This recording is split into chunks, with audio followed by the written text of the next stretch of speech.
Hey everybody, hey ZX. Happy Monday. We have a good day ahead of us, and I'm hoping it's a good week. There's something kind of interesting to happen, which is Quickie Joe produced a set of sprites for, where do I have this? The Archer.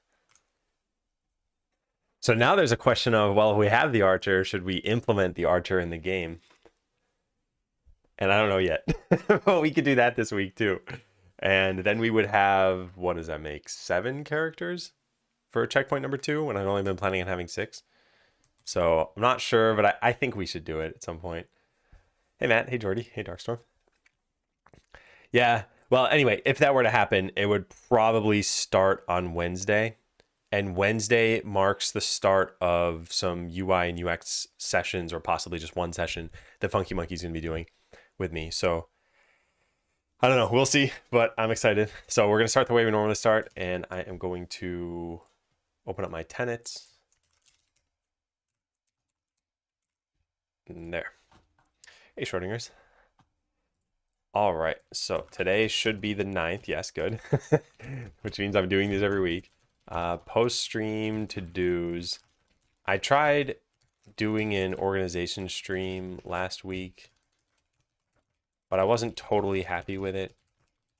I think the accumulation of actual post-stream tasks has been fine, but I've been lazily adding Skeleseller tasks to my to-do backlog, and I don't think those should remain there. Hey Ramu, hey APX. Welcome in everybody.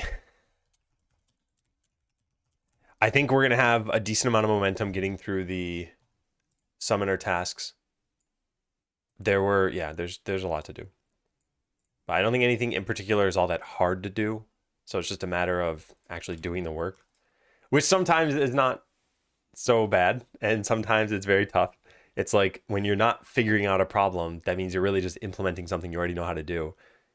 And sometimes that's really boring. This has been going well. I do want to put in some post-stream time on music. I'm pretty happy with what I have as the idea for the intro music. The title screen, I mean. But I need to convert it to Fruity Loops and then see what everybody thinks. We don't even have a title screen in the game, although a very, very basic title screen takes hardly any time. I also think I'm going to set up the Steam page sooner than I'd originally planned, maybe before checkpoint number 3. So yeah, we have a lot of work cut out for us. We have 2 or 3 weeks to do all that work. Yeah. Hey Monster, it's going well. Steam page so important. It is so important, and yet I don't know. When you have, let's say, like 5 really important tasks, it's hard figuring out which one's the most important, because it's not like I have 10 people working on this and I can be like, let's just tackle them all. Hey Phil. Although even if I did, I guess then we'd have 50 important tasks. I do want to put in some post-stream time on music. In general, though, still feeling good about Skeleseller and about the work. Yeah. Okay, bricklaying. Yeah, I think this is still fine. Yeah. And then the successes. So pretty much added 2 new classes to the game. Got the new logo. It's not my success, but it's a success nonetheless. What else? If we just look at the journal. Yeah. Tried out a Tuesday stream, even if I don't think it was the best fit.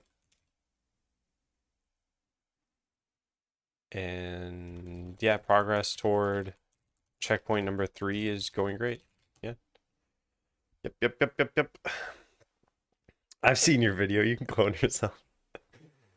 Maybe like mine. You have to wait for Valve to get back to you on stuff.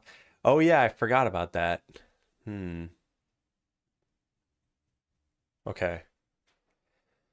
Well, if I can get it ready for checkpoint number 3, I think it'd be good. If I can't, it's not the end of the world. But yeah, we should probably write that down. Did I write this down? Steam page? So Steam page probably should get started soon since Valve has to approve things. And then there was something else I wanted to write. Oh yeah, add a link to the game add a wish list link to the game. And then Ski's suggestions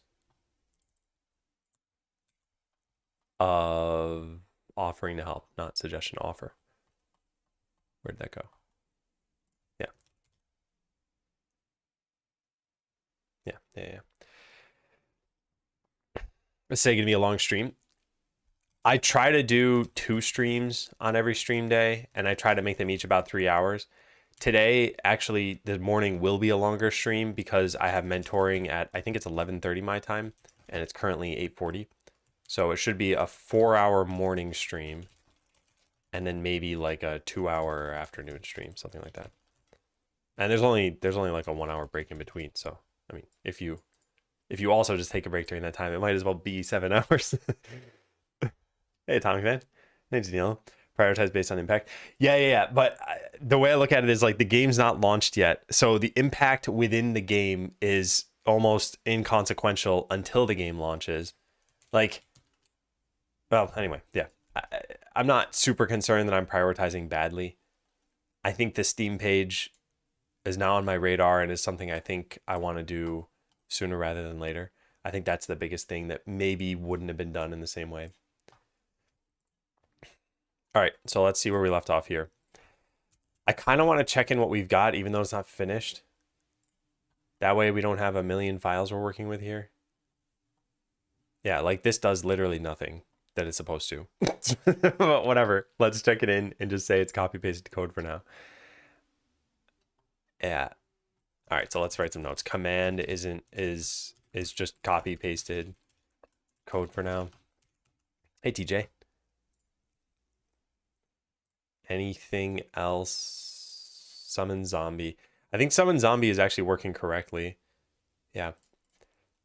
Zombie bite. Is this doing what it should do? No, not totally. Yeah. So many abilities are not finished yet. Many abilities for the witch doctor aren't finished yet. I.e. they're just copy pasted from other abilities for now. This still serves, I guess we'll call it add witch doctor. The class is incomplete, but I don't want to make this even more mega of a commit. Yeah, there. All right. Yeah, we added a whole bunch of abilities. Oh, interesting. Force set cooldown to cooldown. Yeah. All right, vampiric bite. Yeah, this is just copy pasted. This is copy pasted. Let's delete this. Okay, well, anyway, most of this stuff is copy pasted. We did do some of this. And I wrote down the other things that I need to do here. Yeah, these things are okay. This is good. Okay, so this one's looking good. Why is this yellow? Captured in the state of the enclosing type, and its value is also passed to the base constructor. Value might be captured by the base class as well. Is this happening anywhere else? Because I don't think I did something specific here.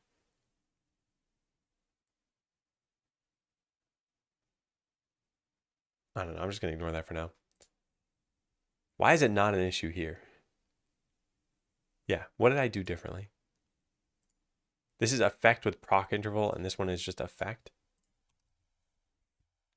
Node affected entity and effect. Also affected entity. Okay, I don't know. Hey, yo.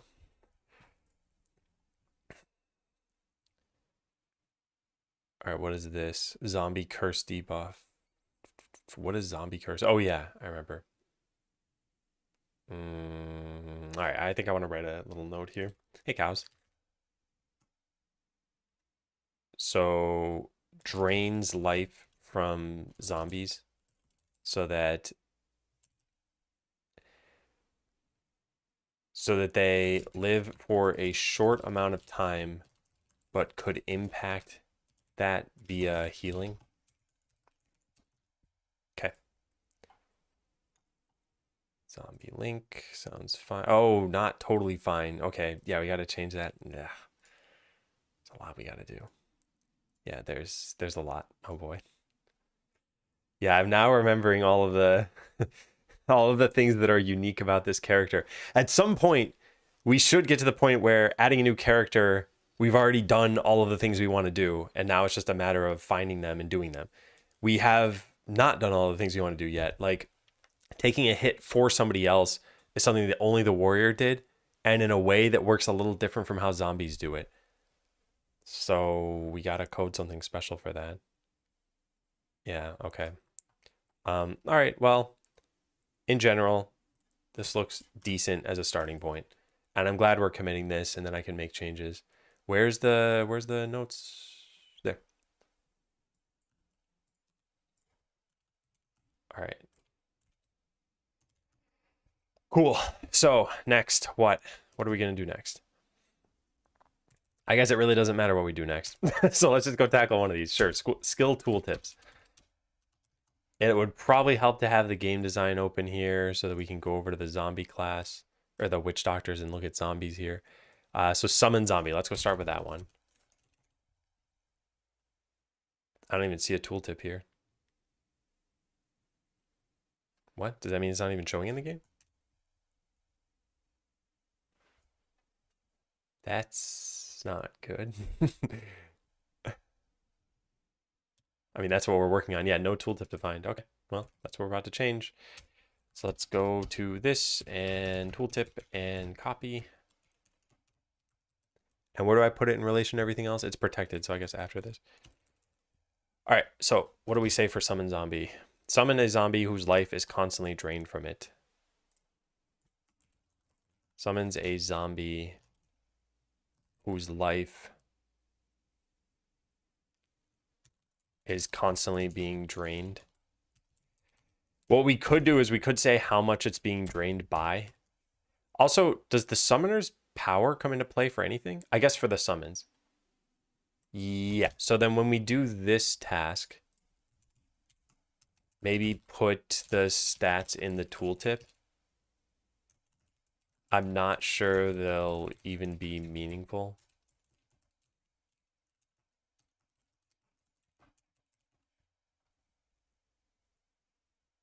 Yeah, the life amount that's being drained is... Where is it? 125, right? Yeah, this. Percent damage per tick. Zombie curse.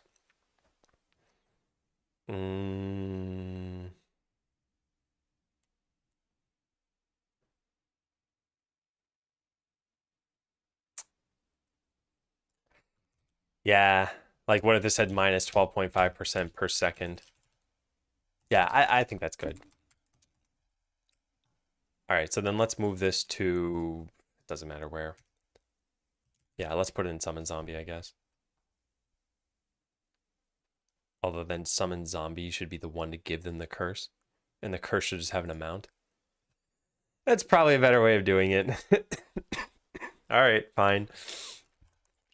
I mean, we're making these changes. We might as well make them the correct way. Float percent damage per tick.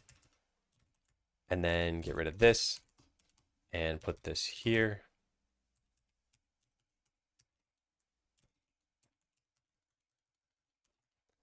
All right, and then make a const here, public static const float percent damage per tick. All right, then rename it. Or maybe what we should say is like curse percent damage per tick. I think I like that better. All right, constant cannot be marked static. There we go. Got some concerns. Also thinking about the warrior redesign.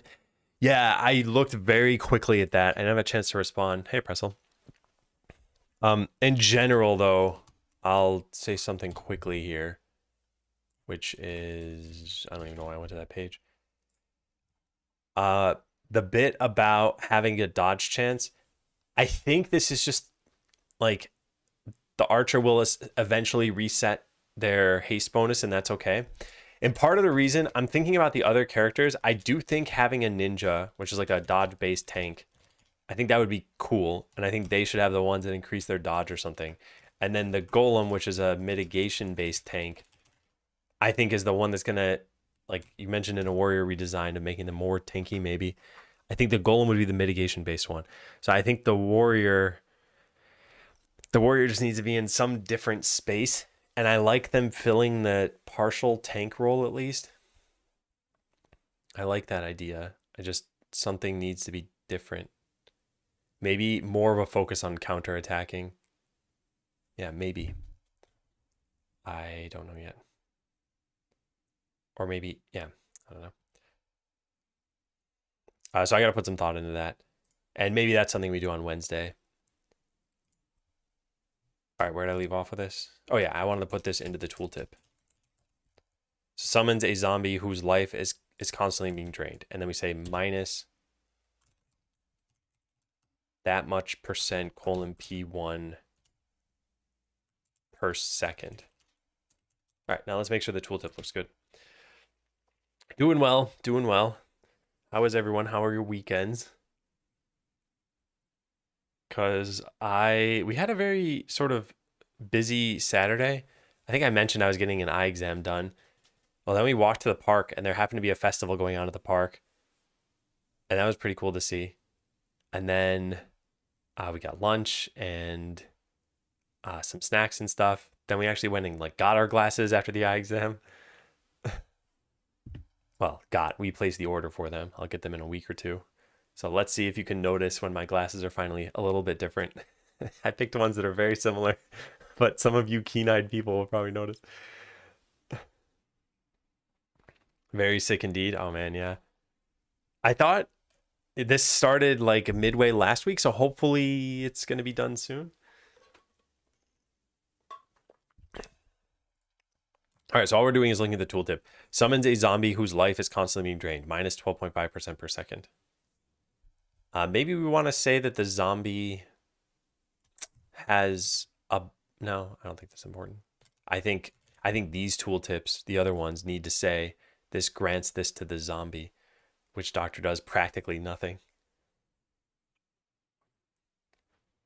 Think we're almost done? Yeah, 2 days isn't so bad. Plus, I think toward the end of a sickness, you start being able to do the stuff you want to do still, and you're just still a little sick, that's all. Went to the A&M football game this weekend. Wife graduated from there, so we visit occasionally. Oh, cool. Cool. Yeah. Witch doctor. Hey, Coach Ed. All right, next tooltip is poisonous skin. Poisonous skin.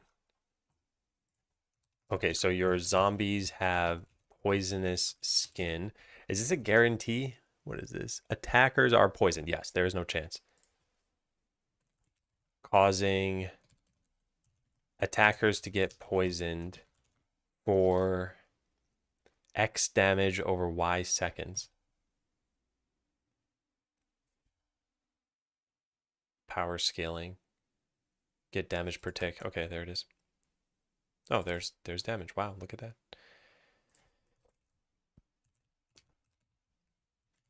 For damage per second. Oh, it should say damage per second. Second for, and then some number of seconds. Poison duration.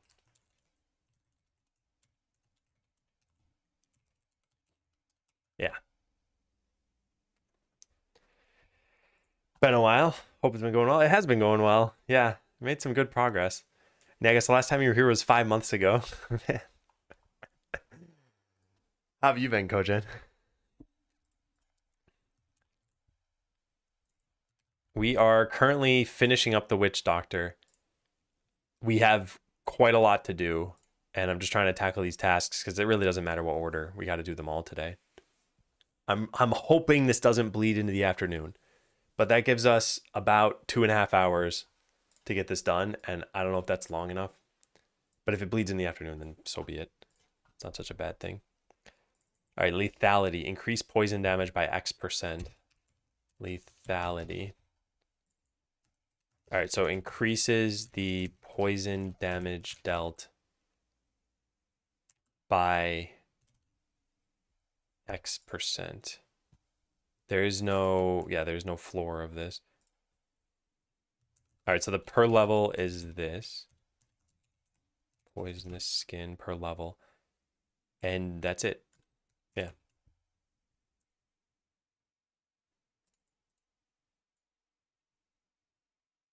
There we go. That's all we have to write.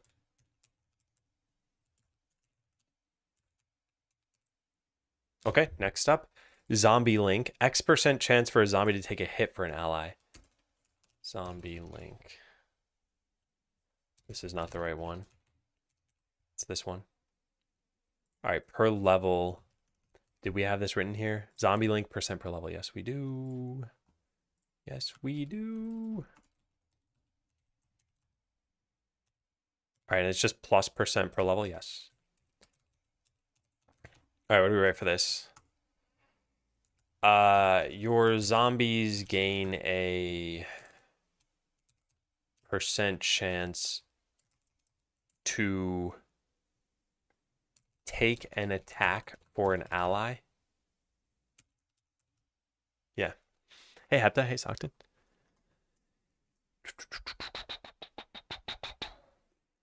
Was it just the name change? It was always there. Witch Doctor is a new character. I keep calling them the Summoner because back before we had designed anything, I didn't know what theme they might take, and they took the form of the Witch Doctor. So they're new as of Friday, I want to say, and they're not totally done yet. So we're gonna finish working on them. Work life routine getting a bit overwhelming. What can you do? Been clicking on stream every once in a while. Haven't typed. Okay, yeah. So you've seen the progress of this stuff. Well, I hope things get better. I think there are things you can do, by the way.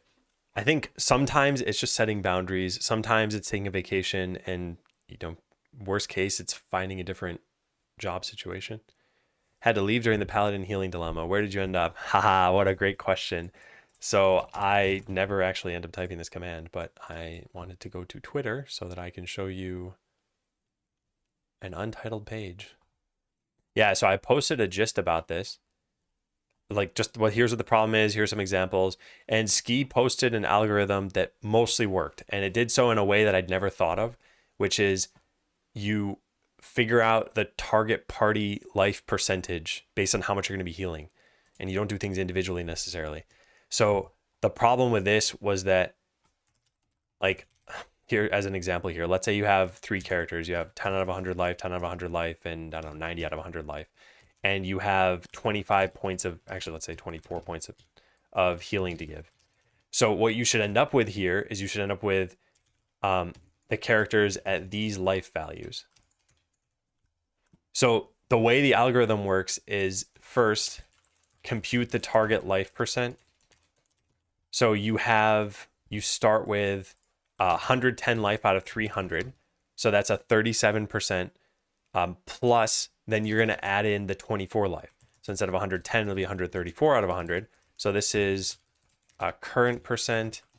Oh, that was supposed to be 134 out of 300, excuse me. And this is the target percent.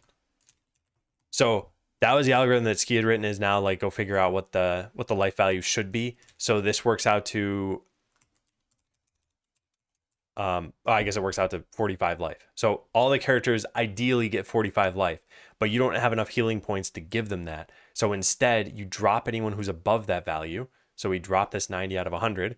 So now we only consider the first 2 characters. They're at 20 out of 200. So the current percent is 10%, and the target percent is 44 divided by 200, so 22%, which we know because that's what we ended up with. And now you divvy up the healing according to their what their actual max life is. So anyway, that's the algorithm. That's what we coded. It works. It's O of n to figure out the target life values, and then every time you need to reject some of the characters, it becomes an O of slightly smaller n. So it's an O of n squared algorithm, but in its worst case, it shouldn't be too bad. And it's better than the sucky stuff that I came up with that was super complex. Hey, Goose. Interview with Anthropic and OpenAI. Nice, nice, nice. Seems a lot of ghost job postings right now. Yeah, I don't know about ghost job postings. There were some like, maybe this is what you're talking about, some like sort of fake ones where they're almost like scams. This was at least during COVID. Yeah, I'm very happy with how that algorithm ended up panning out. And by the way, if you want to take a look at the code, what is it called? Holy Light? I think it's this. Yeah. So here it is, heal. Heal in such a way that differences in life percentages are minimized. So like I said, we figure out the target percent life, and then that is what's here. So we just keep calling this function over and over until everyone is less than the target percent life, or I guess equal to, well, I guess less than. And then, yeah, then we heal them all. Hey, Cubic, happy Monday. Aren't that many inputs anyway, so complexity probably not gonna matter too much. Yeah, that's true. I think where it might have mattered is like the very original way that it was almost kind of a joking answer of like, why not just heal 1 HP at a time to the lowest percent life character. And this would have worked, but the problem is healing 1 HP is not the same as just saying life plus equal 1. It was actually like battle dot heal damage, and then you pass in, you'd pass in 1 and the target, and then this calls a whole bunch of things. So that would have been a little bit rougher because then you'd be doing something O of n times, where n is your healing amount, but it's not a constant time operation. There's well, I guess it is constant time, but it's not. There's a bunch of stuff happening after that. So we ended up coming up with what I think is a great solution. If there is any improvement on it, then it's minimal and who cares. So yeah. Easy to figure out when they start asking you for money. I think the problem with scams is that like the way that they work is that they catch you off guard somehow. If you walked up to someone and they're like, I am scamming you, give me $20, you'd be like, no, I'm not going to do that. And it's instead some like sob story or some way to play off of your greed. And I think with job postings, a lot of what it is something like, okay, you start on Monday, go buy a laptop and we'll reimburse you. So this does not sound like, this doesn't necessarily trigger any red flags for some people. Because, hey, yeah, I've had companies give me laptops before. I've never had them make me pay for it, but I have had companies make me pay for incidental things and they do reimburse me. So this sounds reasonable enough. And it turns out there is no job, and you go and, well, I don't remember how this works exactly. Maybe you send the money or something. I forgot. Anyway, it's something like this, right? You buy something out of pocket and then you don't get reimbursed for it, or the company has it. I don't recall the exact scam, but it sounds reasonable enough at face value. Sure thing, pup. What's your question? I think it's how you go down that path in a VOD and laughed at my joke solution. Got some investigation. Yeah. It was you, Stockton, who said it. Yeah. And I ended up doing that. And I coded, I was like, okay, well, instead of, life plus equal 1 and then all the stuff that we were doing, I was like, how about we just divide the number of iterations by 3? So I'll just add 3 at a time. And if they're off, then who cares? But yeah. Hey, Blades of Doom. Worked there for years, had a relationship. Yeah. It's a totally different scenario, right? Like if you have some amount of trust in the people already. And also the other thing to consider is like, let's say they scammed you after working for them for years, you'd be like, okay, I guess. You probably wouldn't be like super mad.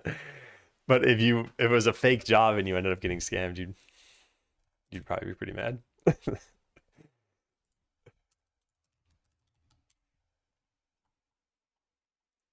All right, so we don't have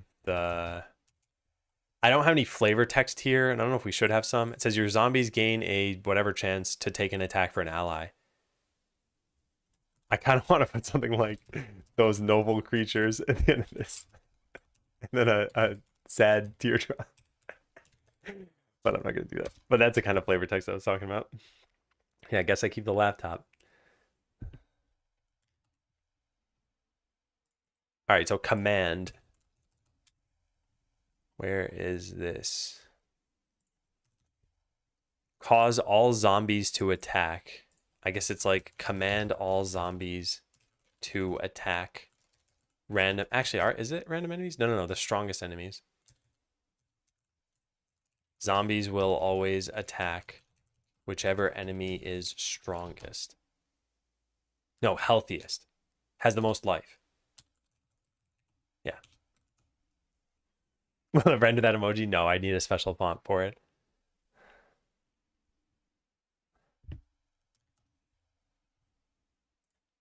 All right, I don't even think we need anything else here.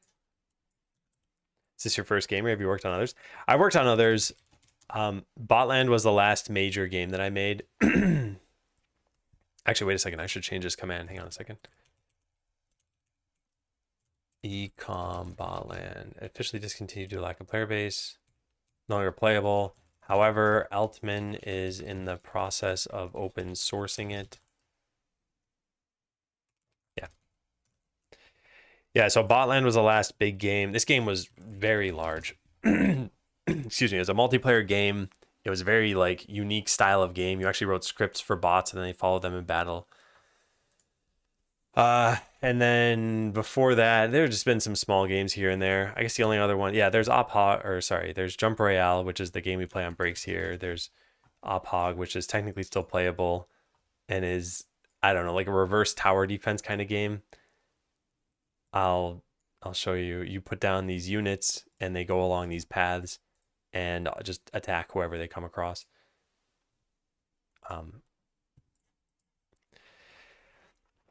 How can you add libraries? I was trying to add one and it's somehow IOStream somehow killed. How can you add libraries? So I don't know what language you're using. I don't know what frameworks you're using or what engine, or if we're even talking about a game here. But in general, what you would need to do is somehow import that code into your project. So for example, if you're working with like Node.js, you do something like an npm install, whatever the name of the thing is. If you're working with C#, you do whatever the NuGet command is. I don't even know what it is.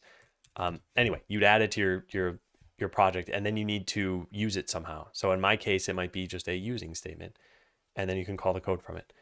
So if you're finding that difficult, I would suggest that you look up online your specific scenario. So if you're coding in whatever, C++, then look up how to, add library C++. And you should find some help for it. Hey, Chingy.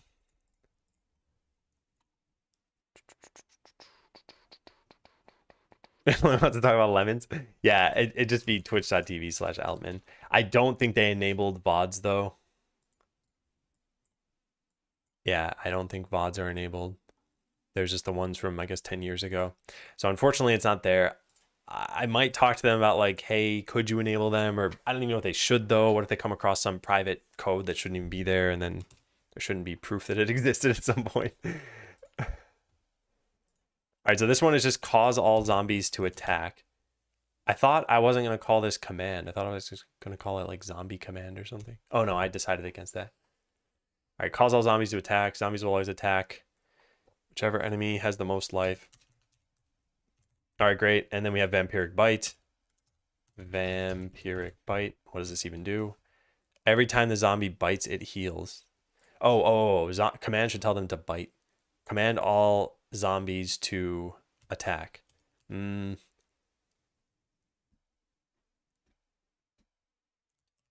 bite. Nah, I don't like that. Zombies will always... I want to write the word bite in here somewhere. How do I do this? I think command all zombies to bite enemies sounds kind of attack by biting. Maybe that's... No, that sounds like you're biting the zombies to make them attack. I'll just say bite enemies.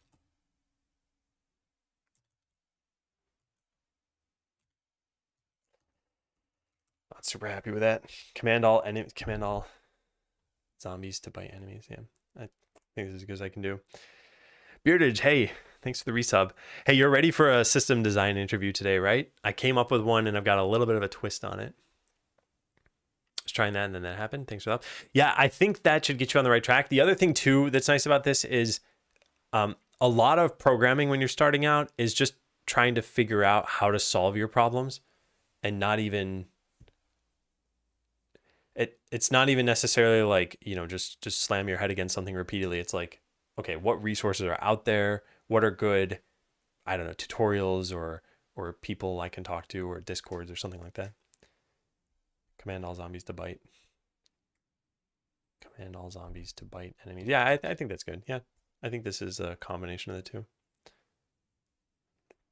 As good as I'm gonna be. Okay, yeah. You have to bite the zombies to command them. Yes, you have tooth-based inputs. Zombies will always attack whichever enemy has the most life. Okay, that sounds good. And then venom. Oh wait, no, I never wrote vampiric bite, which is every time the zombie bites, it heals. I never even wrote a percentage here. But also, this is really precarious. So the way this works is, let's say zombies have 100 life. They, no matter what, they lose this much life per second. So they live for 8 seconds. Lifespan, 8 seconds. Any healing needs to bump them to a higher lifespan. So if you heal even 1 HP, you're immediately going to go to 9 seconds. Even plus 1 HP will put you at 9 seconds. The question is, what should this lifespan be able to get up to? Like, should zombies just sort of become self-sustaining and they end up biting for like 13% life per second? Because then the only way they die is if enemies killed them. So I think what we want to do is we want to somehow mitigate this. Maybe them doing damage to heal is not smart. Maybe the way this should have been is that we decrease the amount of life drain, because otherwise the numbers of this won't work out, right? I don't like any game that makes you think about the breakpoints of things, because I feel like it's a very esoteric system, and Diablo 2 had this quite a lot. There's faster run walk, and there's faster cast rate, and there's faster attack speed. But the problem is that, you know, if an attack takes, let's say, 8 frames, then you can only have 7 faster speeds. You have 7 frames all the way down to 1 frame. So you need to know what percent results in that breakpoint. And as a player, you don't really think about that stuff unless you're kind of a power user. So it'd be the same thing here where it's like, okay, your life drain can only be, well, it can be technically infinite numbers between 0 and 12.5. But realistically, I mean, if you consider it in 0.5% intervals, then you've got about 25 choices below it. And which ones actually result in them living for longer.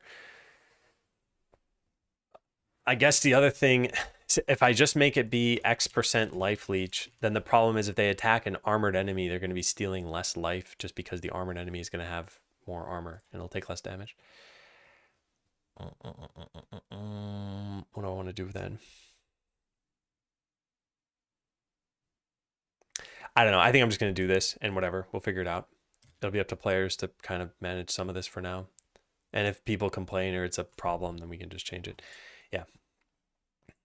Okay, so every time a zombie bites an enemy, it heals itself for this percent of the damage dealt. Yeah.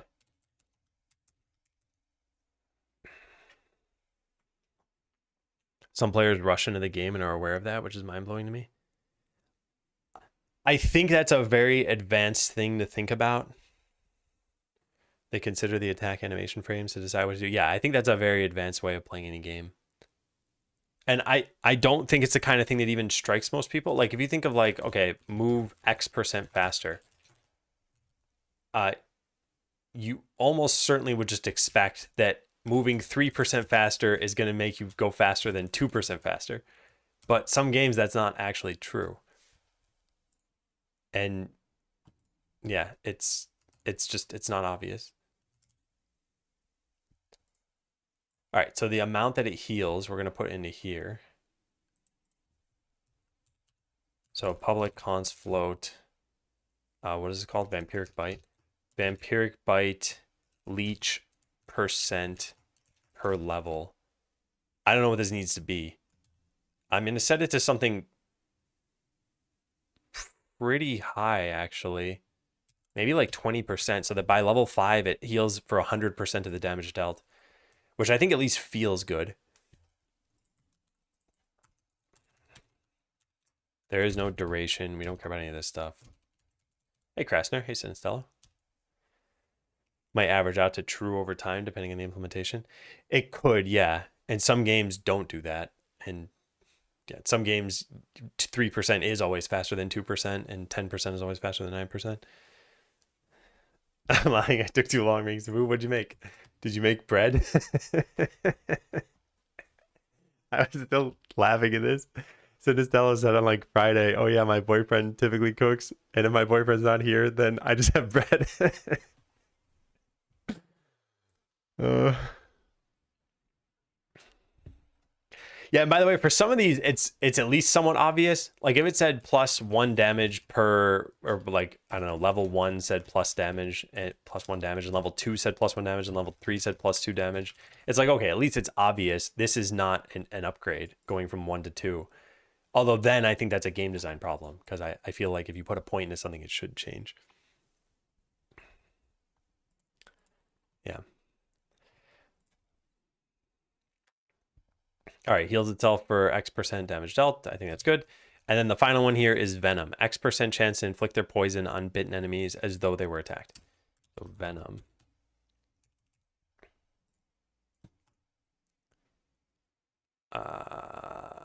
What's the infuses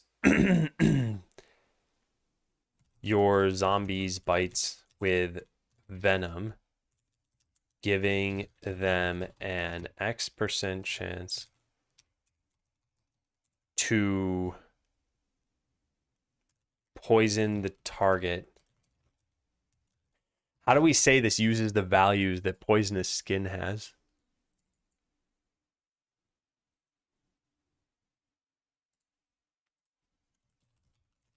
As though they were attacked.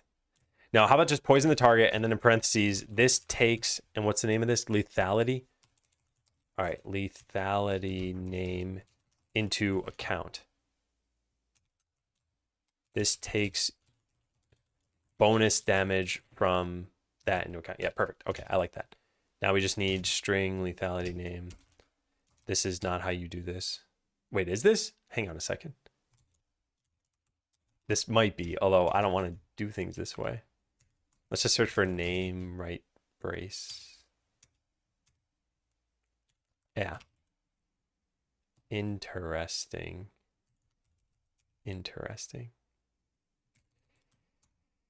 All right. Lethality. Okay, so we don't need that, and this needs to be command no, what am I typing? Venom. Oh, we don't have a venom chance per level. Percent chance per level. All right, I don't know what this should be. So every time you attack, you have a chance of giving them a poison debuff. I think this needs to be somewhat small, maybe like 0.05. So 5% chance. We're out of butter. I truly did just eat bread by itself. At least it was homemade.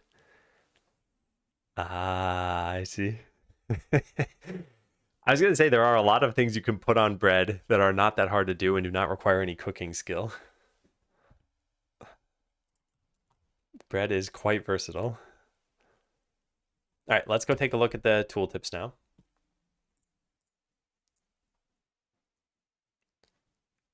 I'm just waiting for this to load. There we go. All right, so summon zombie. Summons a zombie whose life is constantly being drained. Your zombies have poisonous skin, causing attackers to get poisoned for 2 damage per second for 6 seconds. Yeah. Increases the poison damage dealt by 0%. Yeah. Also, we should make sure that these things actually work correctly. Yes, good. Your zombies gain a 0%. No, this doesn't say the word chance.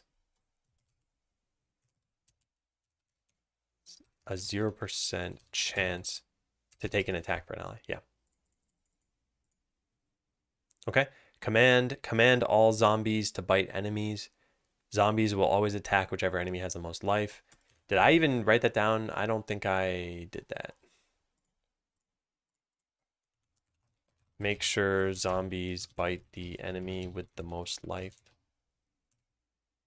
Yeah. All right, vampiric bite. Every time a zombie bites an enemy, it heals itself for... I ran out of skill points. Yep, good. Okay, and then venom. Infuses your zombies' bites with venom, giving them a 0% chance, 5% per level, to poison the target. This takes bonus damage from lethality into account. Okay, great. Now let's write that down too. Make sure venom takes lethality into account. So, skill tooltips, check. We are done. Let's mark that as finished, and let's go check that in. Fill out the Witch Doctor's skill tooltips.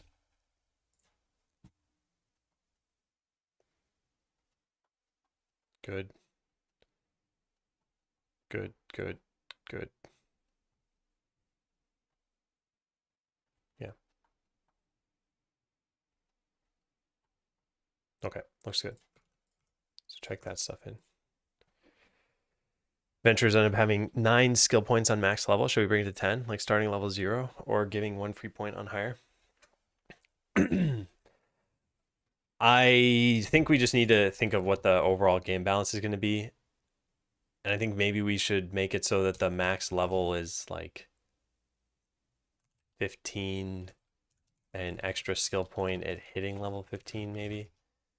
Or maybe there's a player-wide skill saying grant 1 skill point to all adventurers. I'm not sure. But yeah, I don't want it to be 9. I think 9 is a weird number. The easiest possible thing to do would just be to set the max level to 11. But that's not a concern for right now, I think. Okay, so next up, need to scale zombies with the Witch Doctor's level. Give them somewhat low life, maybe putting the stats in the tooltip. Okay, we don't have a way of doing this right now, I think. I don't think level exists in enemies. No, yeah, it doesn't. So then summon zombie needs some like custom formula in here. How do we figure this out for players? Oh, we don't even do that. Oh, man. Yeah, we just have this stuff. Okay, well, what if we just make it a percentage of your stats then? In fact, your power can become the zombie's power. That's easy enough. Okay, I like that. I don't know how we affect the stats of this character, though. Battle stats component. Battle stats. Battle stats.power equals your power. Or I guess we should call this zombie battle stats. And then get your battle stats, summoner battle stats. Summoner's power. Okay, good. Then life and fortitude. The Witch Doctor has no fortitude. So if we took it from the Witch Doctor, you would get no benefit. I think that's okay, though, to be honest. So I guess you get the same stats. Now, the only question is, what do we do about life? Do we have life in here? We don't even have life in here. All right, time to get health components. Health component. All right, so this is going to be summoner. So the zombie's health component, max life, equals something. I don't know what. Let's just say 5 for right now. And then zombie HC dot heal to full. All right, so what should this be? We have your life is 180, 185, etc., up to 335. We could say zombies get a fifth of that. Or maybe a quarter of that. Yeah, maybe a quarter of that. Need a math man. I think a quarter is a good place to start at the very least. You'll probably be summoning multiple per battle so that it'll work out to even more than this. Yeah, okay. Max life equals the summoner's max life divided by 4. Actually, let's say times health.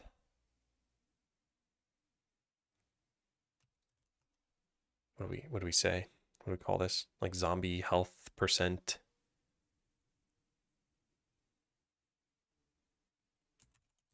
percent health of summoner. I don't know. Whatever. I'm not going to try to come up with a better name. All right, so this is going to be 0.25. And then we can say directly in summon zombie how this works.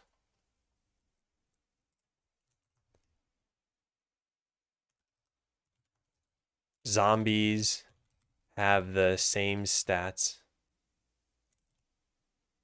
as you do, but they only have 25% of your health. Yeah, perfect.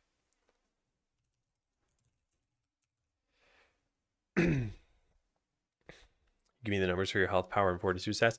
Well, okay, so part of this is like, how do I plan on balancing this in the future? And I plan on having the adventurers be balanced. So that means that if we just make the zombies take after the adventurers, then it should just be fine. So I think this will work. Also, they have to take your power or else poisonous skin wouldn't be correct. Because technically, this is the damage. This is the power of the zombie. I think. I'm not even sure that's true. Where do we use this? Poisonous skin. Yeah, power of the zombie. Yeah, so technically, what we need to do here is we need to write something like public const float percent power of summoner equals 1. And then multiply this. It's the multiplicative identity, so it doesn't actually make a difference, but it makes it more obvious that this needs to take that into account. So this is summon zombie dot percent power of summoner. Wait, no. Oh, drat. It can't be this. No. It's just gotta be this. Now where does that come from? Summon zombie. Name summon zombie does not exist.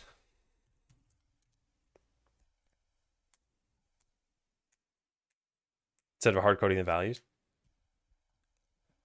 But that's what I'm saying. Oh, you're saying don't hard code these. Yeah. So there was a problem with that because that's what I did during Idle Ascendance. And the problem is it just became really, really hard to reason about. Where is that? Scripts. This. Yeah. So I had some stat growth formulas here. And to figure out how much of a stat you had at any given level was really tough. And then to change it was really tough. So like, let's say, yeah, let's say like level 30 or something, the enemies were a little too strong. There was no way of being like, well, let's just, buff the player at levels 8, 28, and 29. And then those formulas would get out of control. But yeah, I think there are pros and cons for doing it either way. I think balance is just difficult no matter how you're looking at everything.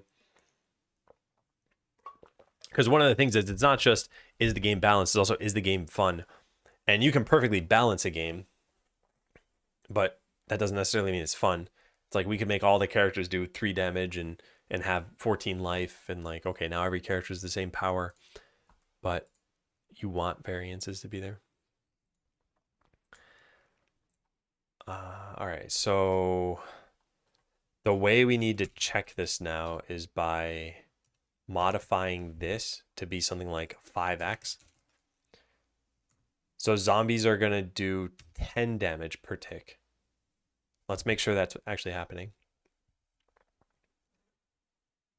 Well, their poison will do 10 damage per tick. So you have 10 power. It says poisonous skin does 10 damage per second. So does that actually happen? We need the bat to get poisoned, which is just, there it goes. They're doing 10 per second. Yeah, perfect. Okay, now there's just a problem over here. Battler, update max life. What, do you not have a health component?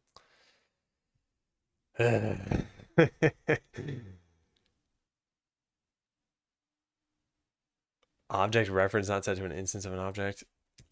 Health component, line 29. Oh, there is no... What? It's a question mark for a reason. Shouldn't that be null?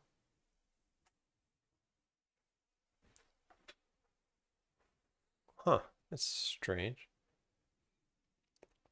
I think you should reverse the zombies animation.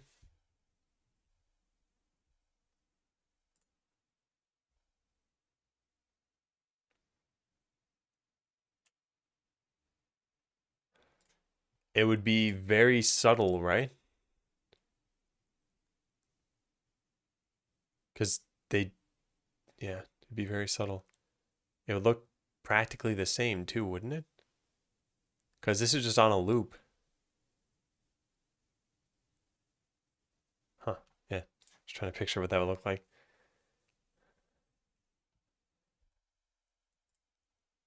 I don't know why this is failing. Because this shouldn't exist. Feels arm should move hand first, then the hands. I can take a look at that at least. Try reversing the zombie animation.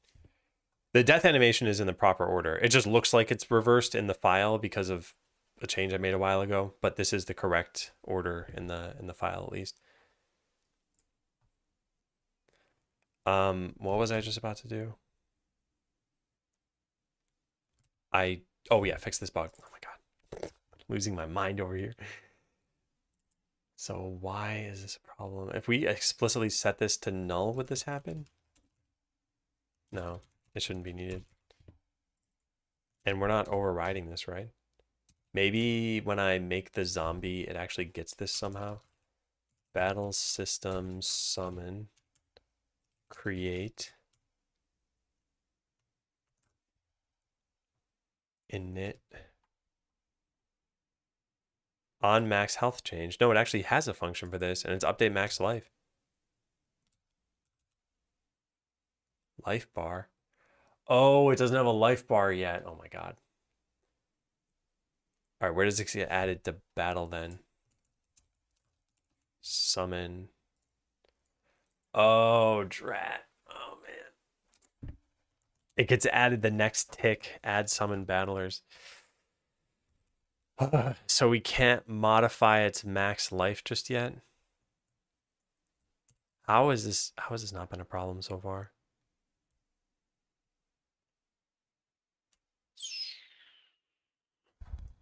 Okay, how do we fix this?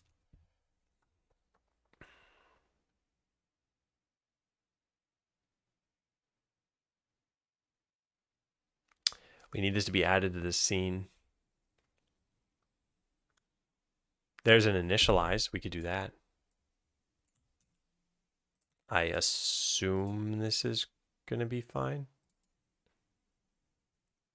Node source. What is the source?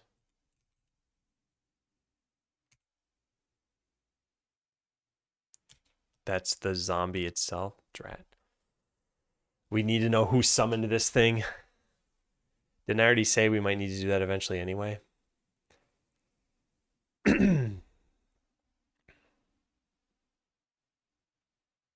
Oh, that's interesting. Use the reverse death animation to summon them? Yeah, I'll write that down as a polish thing because I don't want to do that just yet. Dark's idea is to use the reverse of the zombie death animation as a summon animation. I like it. Okay, so would this even function the way that I want? I'm not even positive it would. Where do we initialize this? This might not even get called. Oh, there's so many issues. No. What am I talking about? This definitely won't get called. Yeah, because this is for initializing the summoner. So we need some sort of like this thing came into existence. It's now been properly added to the battle. But nothing would know to do this.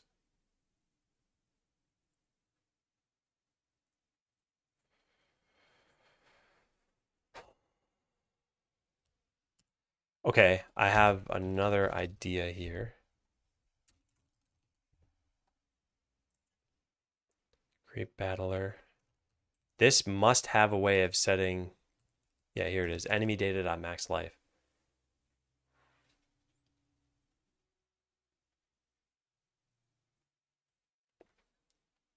We could override its life value.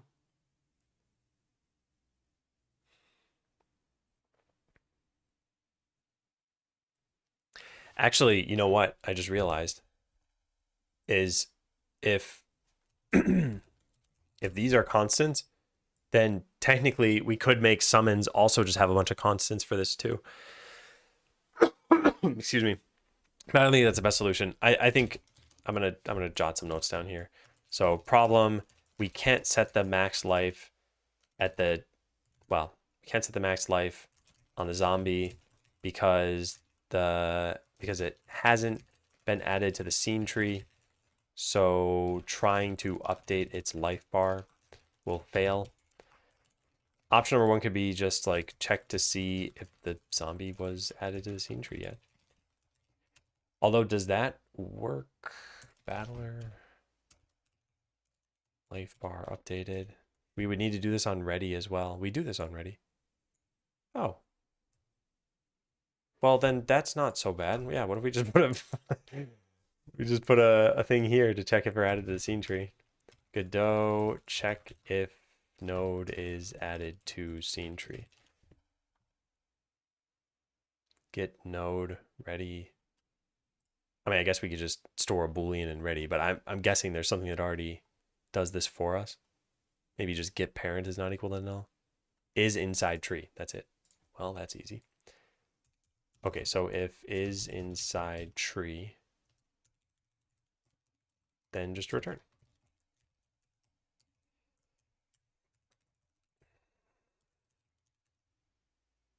Okay, I think that'll fix the problem. And I think that is a great way to fix the problem. So let's see if it works. And if it does work, then I think that was it. I don't think I had anything else I wanted to do there. So now zombie should have, how much life are they taking? 6, which is 12.5%. How much life should they have? How much life do you have? 180. So 180 divided by 4, 45 times 12.5 is, whoops, I meant like that, but I could have just divided by 100, is 5.6. Yeah, that's correct. Cool. Cool. And I guess what we can do is we can level up the witch doctor and try that again. And now they should take, well, more damage. I don't know, 10. Is that correct? 335 divided by 4 times 0.125 is 10. Yeah. Perfect. Yeah, perfect. And no errors, right? Yeah, no errors. Ooh. All right, well, it's probably not obvious in Battler why we do this. So I'll write a comment here, although it should really go in each function, I guess. I could, yeah. Maybe it's just update max life. No, I also call heal the full. So it'd be both of these. Well, I'll just write it in this one. It's possible for summons that the battler isn't actually in the scene tree yet because they are added in a deferred call. Okay, I think we got it. Need to skill zombies, give them somewhat low life, maybe put the stats at the tooltip. Yeah, we got the stats, right? I'm pretty sure I wrote it there. I'm a year old. Matt, happy first birthday. You've got impeccable English skills for a 1-year-old. Thank you very much for resubscribing. Summons a zombie whose life is constantly being drained. Zombies have the same stats as you do, but they only have 25% of your health.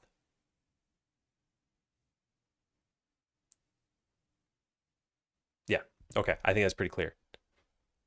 So now when I guess ideally what we would do, and I don't really want to do this, is we'd run a few battles and see how they go. So 24 DPS. 5 seconds, 4.9 seconds, and I took no damage. Let's try this again.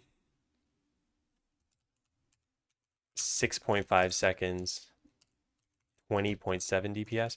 The DPS is fluctuating because the zombies could poison the enemy, and if they poison them early on, they do a lot more damage. So 5.6 seconds. I'm just doing 3 trials, that's it. And 22.6 DPS. So the average of these is 4.9 plus 6.5 plus 5.6 divided by 3.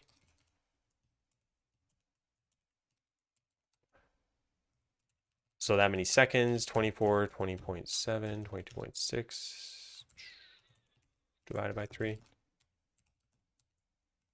All right. And then let's truncate this, that, and that. Yeah. All right. Now, how does that compare to other characters? So if we were to throw in a... We need a way of hiring adventurers that doesn't involve me clicking this a bunch of times. The math macros are rad. Yeah, that's VS Code eval.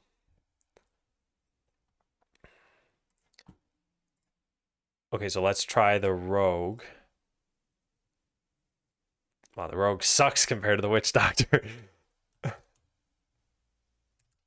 So this is witch doctor 3 trial average.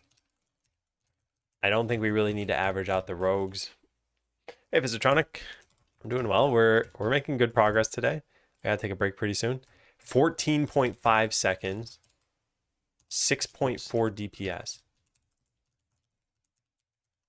And if I were to run this one more time, I'm guessing it's going to be practically exactly the same numbers. Yeah, 14.5, 6.4. Yeah, exactly the same.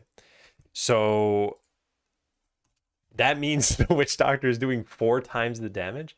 Why? Zombie bite is every 2.7 seconds. Maybe this should be less frequent. Maybe like 4 seconds. This is all without skills. Yeah, exactly. A goldfish cracker. I don't think those have memory. Hey, Tarkus. All right, so I scaled down the summoner, but let's try one other class, the mage. Do I have the mage? I don't think I have the mage. Let's hire another. Hire the mage there. All right, so edit to be the mage. The mage has randomness, so we can't just do 1 trial. The rogue doesn't have randomness, or at least not for dealing damage. Oh my god, why is the witch doctor's like ultra overpowered? Look at this. Mage is 12.7 seconds, and DPS is 7.9. And if we run this again, I'll just do 2 trials. I don't care too much about getting like proper stats here. I just want to see 12.7 and 8.5. Okay, so same amount, and we just bump this up by 2, so 8.2, or by 0.3. Okay, so that's over 2 trials. Technically, the mage could do practically infinite damage because they could just get very, very lucky. But yeah, so DPS-wise, these are pretty close. This is so far off. This is like triple the amount. Well, why is it even happening? Because of the poison, I guess? I want to restart this.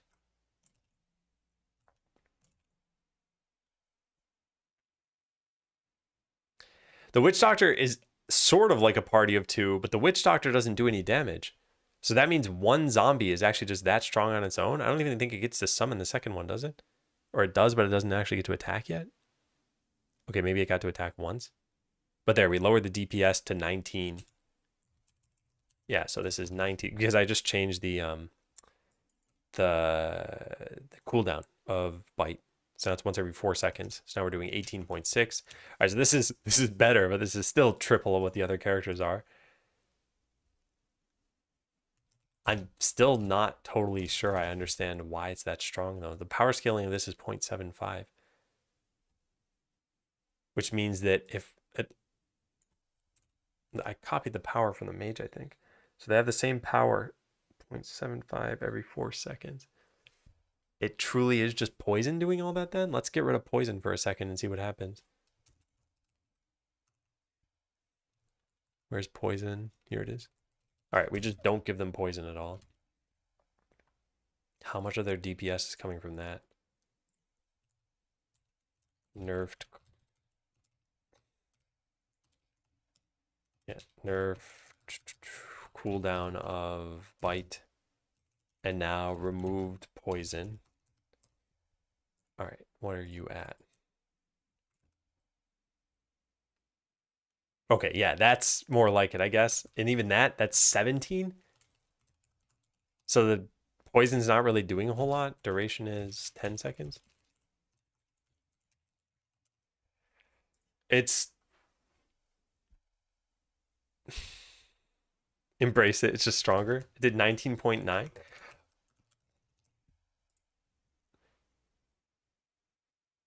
Oh my god, oh my god, oh my god. I know what's going on. I forgot completely. And if I were paying attention, I would have realized this. I never coded I never coded the command ability.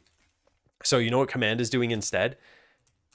It's a copy paste of quick strike. So it's basically a rogue with zombie summons on top of it. Okay, so that's why that's happening. If we just got rid of this ability, then I think it would be just the zombies doing damage. Yeah. Dr. Rogue. So if we just said damage equals 0, return 0. That Thane, thanks for the raid. What have you been working on? I'm guessing you're in science and tech, although I can't ever just assume that. So how about this? I'll just go check out your channel really fast.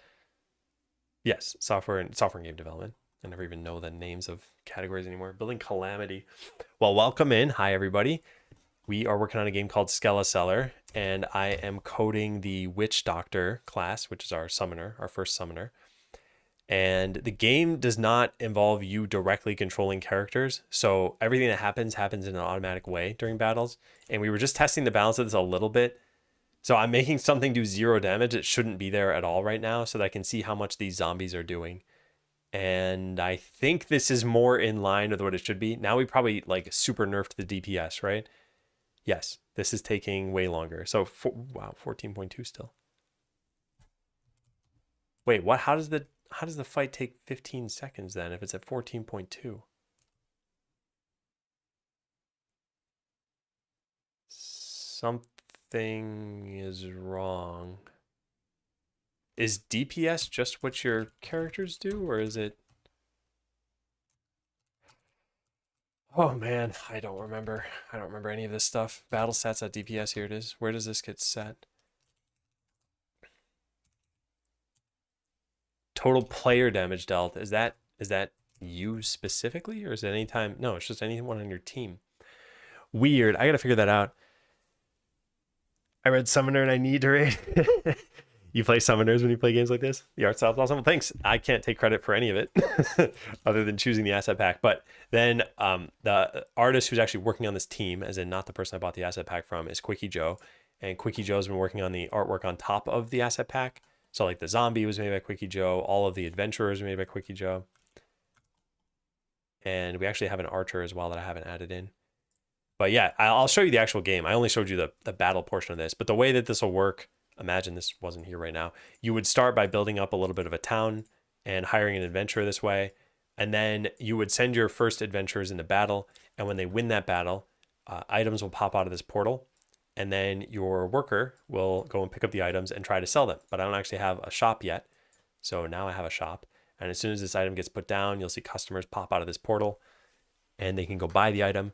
And that's the general gameplay loop. You do battles to get items, you sell the items in your town, and you use the money from that to upgrade your town and your characters. So as you level up, you can put skill points in, and you'll eventually complete quests, and you'll get player-wide skill points that you can put into things, and you'll grow your town, and you'll get a storeroom, and eventually the ability to have like many workers, and lots of items will pop out, and you'll have different shops that can sell these things.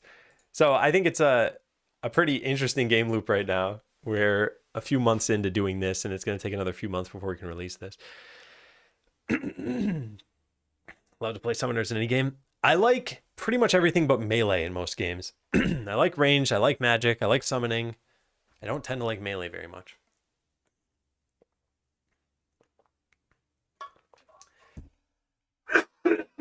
Excuse me. Sorry. Hi, I'm an ML applied scientist, ML PhD, based in Europe and earn really peanuts. And I'm thinking to move to the US, work at big tech, or build my own tech startup. Your thoughts? You live on $3K a month comfortably, single or kids. Keep seeing people share their life at big tech, being paid 300K plus a year where I am. I think it all depends on what you want. I have worked in big tech, and while the pay is generally very good, I did a video on why I left Google last year, and I suggest watching this. I know this is a little weird. YouTube doesn't allow for very long commands, so if you take a look at, if you click the first link, it'll bring you to the video, and then I suggest watching that video. If my concerns in the video don't sound like they'd be your concerns, then yeah, by all means, try it out. I mean, worst case scenario, you interview at these places, you know, you get a job, you hate it, and you leave the job, right? Or worst case, maybe that you just don't even get the job. I don't know. Anyway, there's not really a major penalty for trying these sorts of things. I guess unless you pick up and move to the US and you decide you don't like it there. I say there, I mean here. But yeah, moving is, I think it can be pretty disruptive. With that said, there are a lot of people who do that sort of thing. And yeah, I'd say give it a shot. See if you like it. Gonna have time manipulation as a controllable thing? No, I don't think so. This increased game speed is just for the sake of testing things out without having to wait. Yeah. And thanks, Bane. Yeah. If you land in a tech city, chances are you'll be able to get a decent paying job. Cost of living is wild. End goal is to build my tech company, and big tech is only for getting the money. Yeah, I mean, you have a couple of different general routes. Like, one route is to start your tech company now, and maybe you don't need as many resources as you think, or maybe you can get them through funding. Maybe you just learn a whole lot doing it and there's nothing on the line just yet. Or maybe, yeah, you go to big tech. I think one of the, I've seen lots of different people go through different routes here. And one of the things that happens quite a lot is people who move to the US have a plan in mind that after 5 years changes. And I think the most common way that I see this, because like I said, it's people who move to the US, it's people who work in big tech who are on an H-1B visa, which is like you have to work at a certain job that will sponsor the visa. And then they say, oh, I'm going to go back to my country after 5 years. And then they realize, wait a second, no, I just like it too much here. And I got used to life here. That's very common, I think. It's actually less common for me to hear people say, I'm going to leave after 5 years than actually leave after 5 years. Although usually the reason why I think that happens is that like family is ailing at some point, and like there's no replacement for that. You can't have your family in both places, right?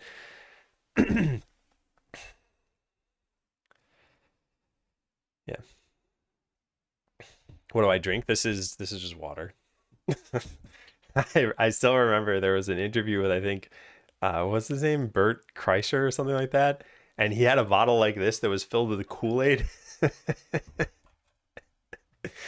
That's not healthy.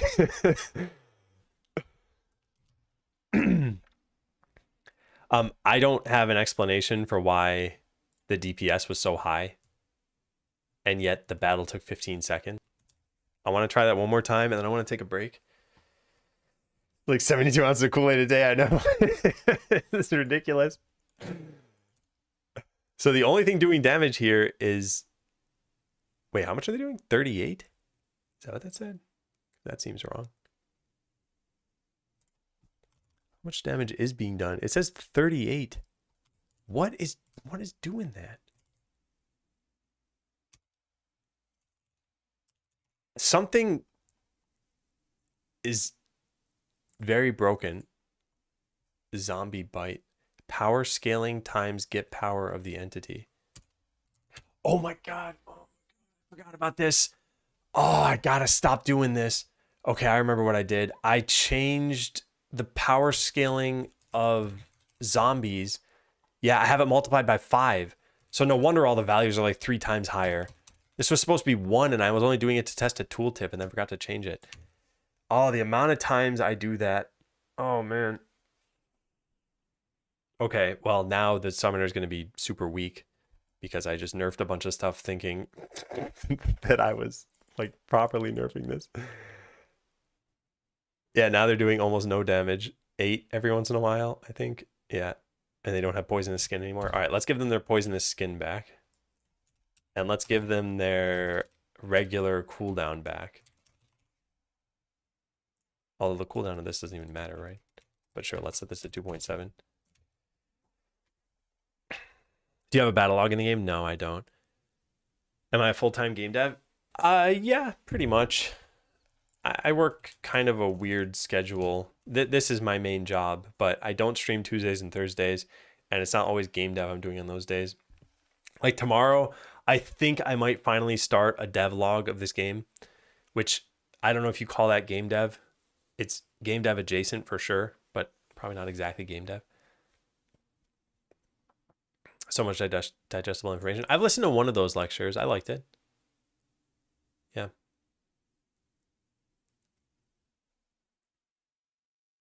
Do you implement your own ECS? Yeah, I did. Yeah.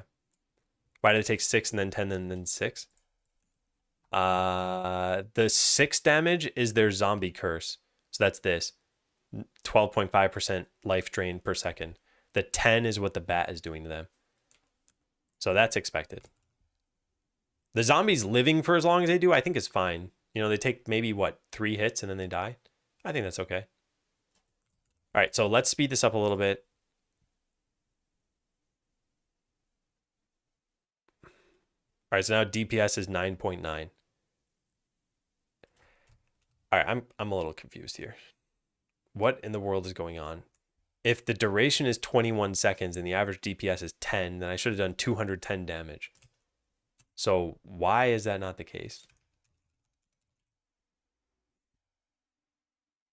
How much life does a bat have? 100. Yeah, something's off about this calculation, but I don't know how it could be off.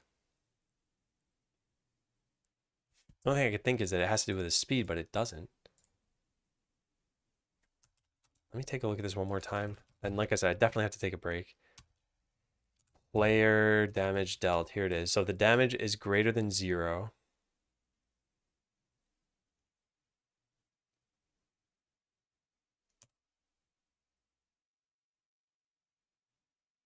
The bat's not healing.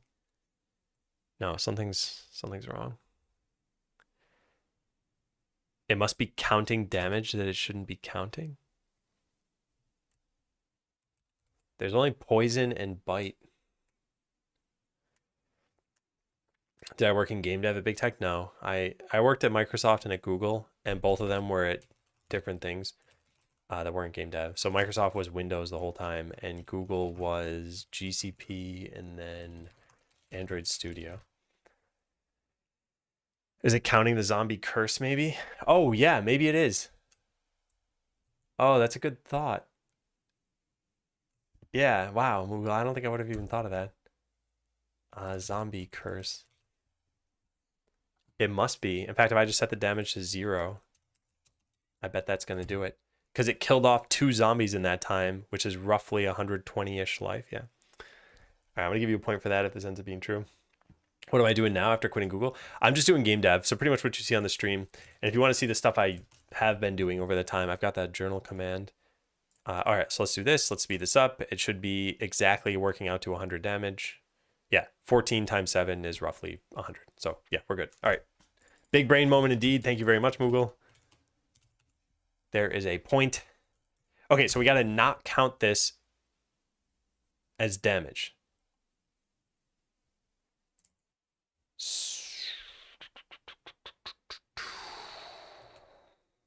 How do we stop it from counting? That's the question. We could change the source of the damage to be, let's not worry about this for right now. Yeah. But this is definitely a problem. Need to stop counting zombie curse as player damage. So either make a fake source that represents like the environment, I guess. I got to take a break. I got to stop doing this. I'm going to take a quick break. You can all play Jump Royale, and I'll be back in about 5 minutes or less. Is it jump time? Is it jump time? It's jump time. Okay, it worked. Yeah, so for those who've never seen this, just type join in Twitch chat to play. You cannot play through YouTube. And then there's some examples of how you jump here. Have fun. I'll be back in a little bit.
Pay to win.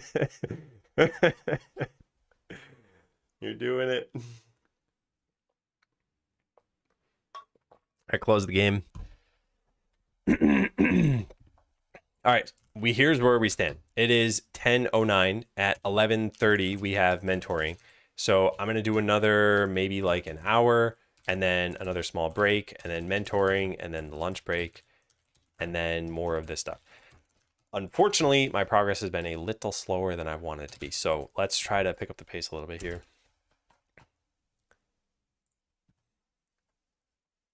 All right, this was command. We gotta we gotta delete that at some point.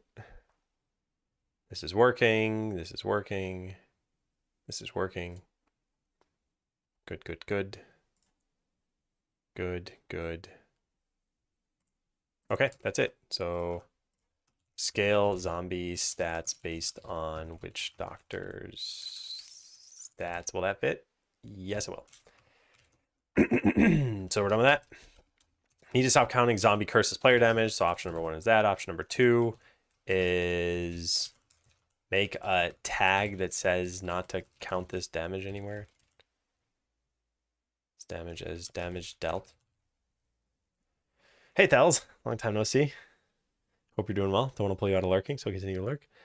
If you have a source player and target player, then can you just check if both are identical and then not count it? Yes, I could. That's another way we could do this. If the source team is the same as the target team, don't count it. I think that's what we're going to do. Sounds like a great plan.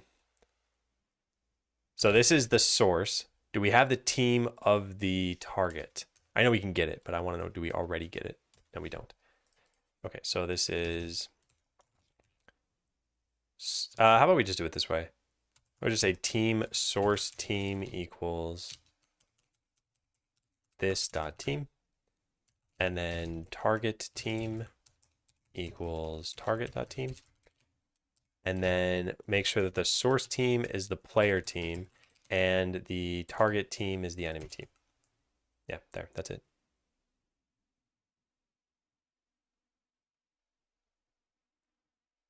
Yeah, okay. Let's try that out. Mentoring question mark? Are you curious about what the mentoring looks like? Because I've got an FAQ there. It's usually career mentoring. I guess like very tiny part of it's maybe life coaching. But in this particular case today, it's going to be a system design interview with a little bit of a twist on it. So most system design interviews are like, hey, can you understand system architecture? And can you tell me some details? And can you drill into things? This is, like I said, tiny little twist, but I haven't shared what it is because the mentee is in chat. I repeat, the mentee is in chat.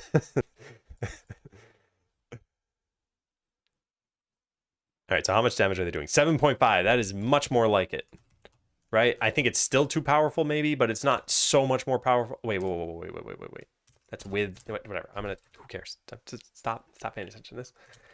I still have quick strike out of this thing. So let's just, oh wait, the whole point of that wasn't even to test DPS. It was just to make sure that these two numbers multiply to 100 and they do. So that's it. We'll check that in. Cool. Yeah, great. Don't save any of that. So stop counting zombie curse as damage dealt. This was, what's the word? Inflating the DPS numbers, because technically it's considered damage dealt by the player, even though it's also damage dealt to the player. Oh, I never gave crucials a point. Sorry about that, crucials.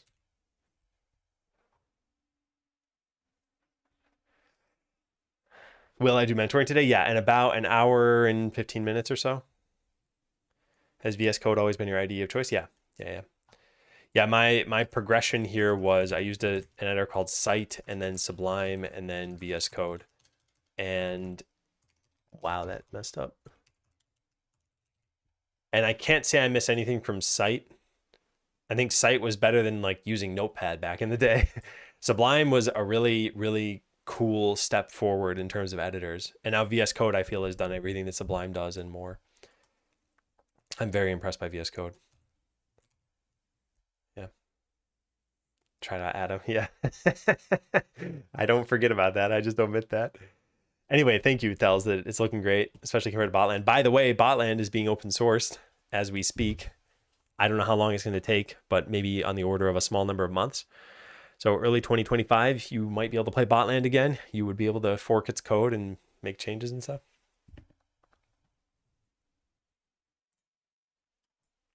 Changes.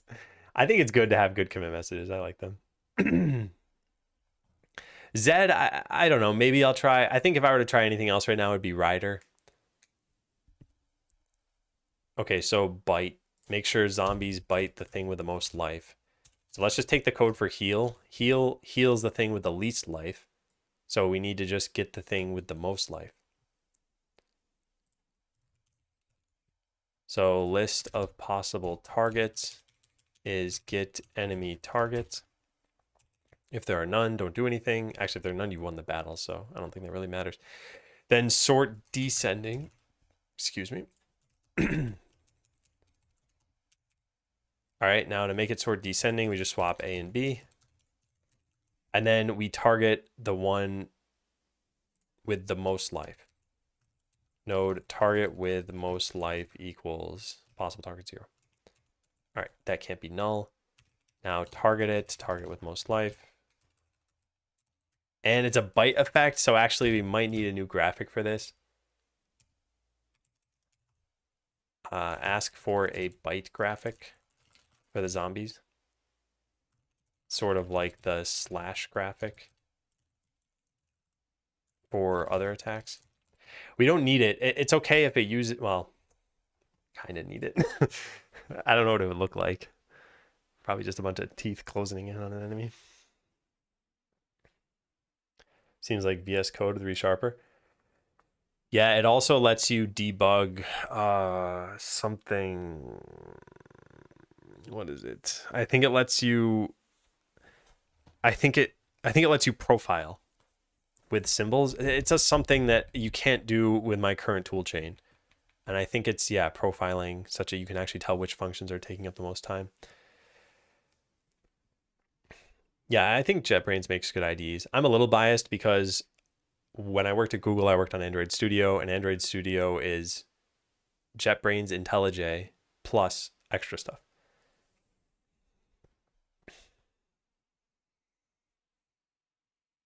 Okay, so I think we're done with this. Let's try it out. How do we test this?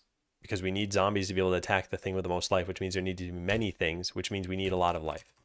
So let's set our life value to 180,000. There.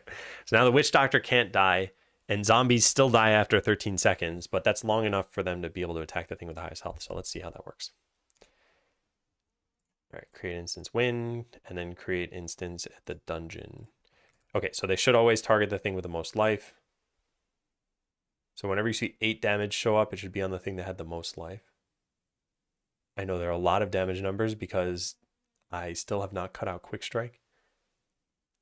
Hang on one second.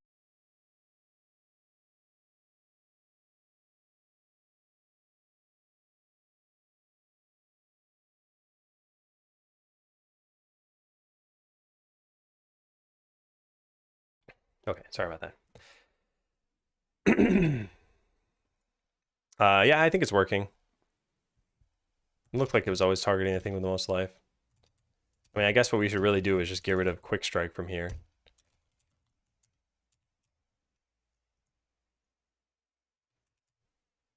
This. Yeah.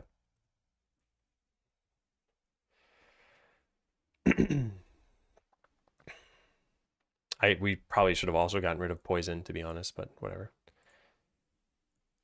All right, so win that battle and then edit it to be in the dungeon. All right, so it should always target the one with the most life. Now it should target the one on the left. Yep. What is doing all of that damage over there? Oh, it's poison. Oh. Yeah. All right. I'm satisfied enough. So there we go. Let's check that in. Why is this commit message right here? Did I not actually check this in? What happened?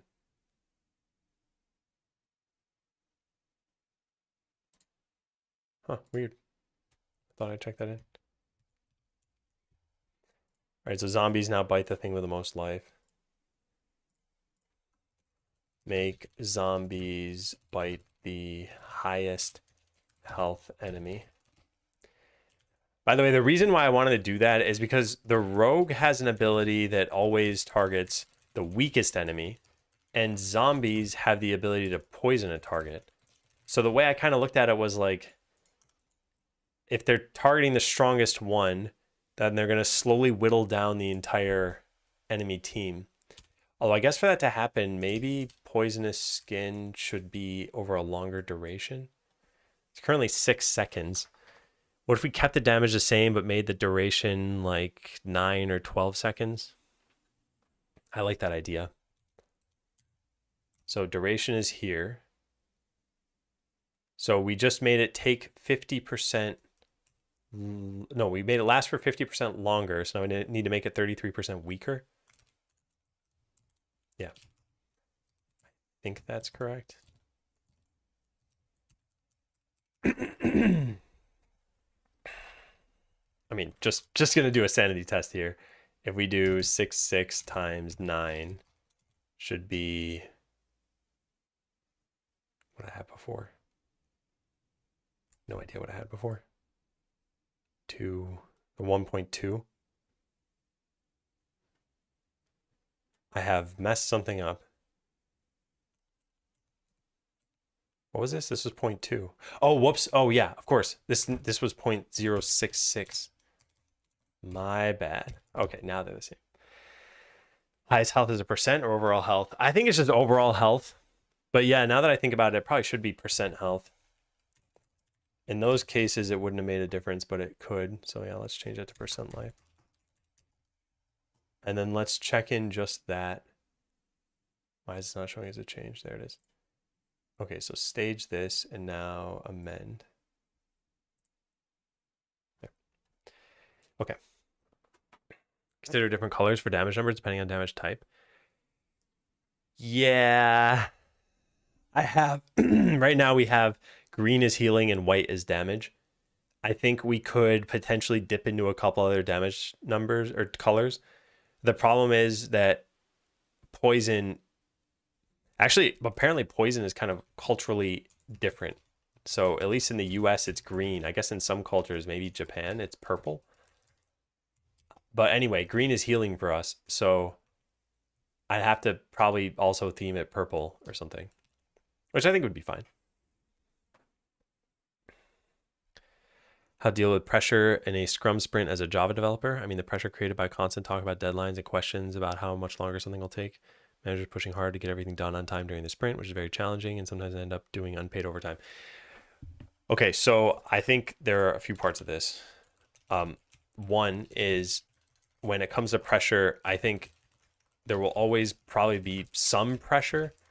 I think that's just sort of sprints in general, is you're doing something over the course of usually 2 weeks, and you always have that thought of like, okay, now there are 10 days, now there's 6 days, now there's 3 days, whatever. But I don't think that pressure should be an excessive amount and your manager breathing down your neck or anything. So I think there's that like maybe micromanagement aspect. And sometimes this makes me think there's maybe a performance component to it. So it's like have tasks slipped in the past, etc. And I think where this can start is with like proper estimation. So maybe some of this is like do some research first, maybe talk to other people, and maybe just sort of overestimate tasks from now on.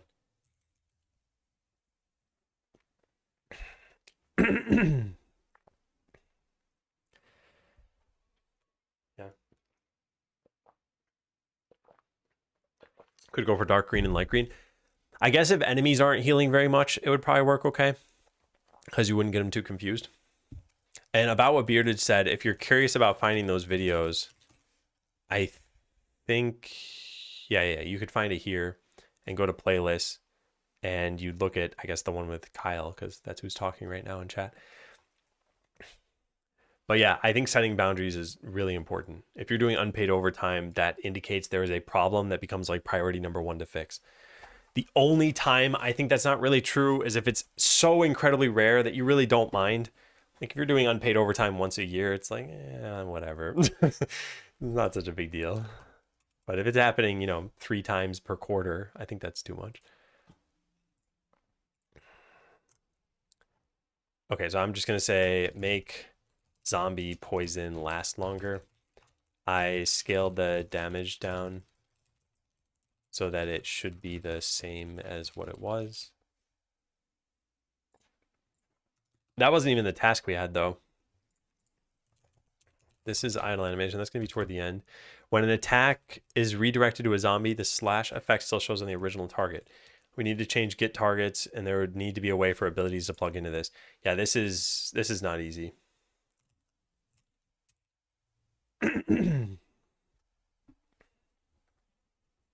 Yeah, by the way, part of doing any sort of sprint planning, agile stuff is having retrospectives. And a retrospective is a good time to say, like, what could go better? Things like, I felt a lot of pressure. I don't know how to estimate well to not feel that pressure, those sorts of things. If you bring up these concerns, by the way, you might bring up these concerns and your team is not forgiving, in which case I think then it becomes a team problem. And whether or not you want to fix that or find a different team or find a different job is up to you, of course. But you can do everything right and still not have a good work environment.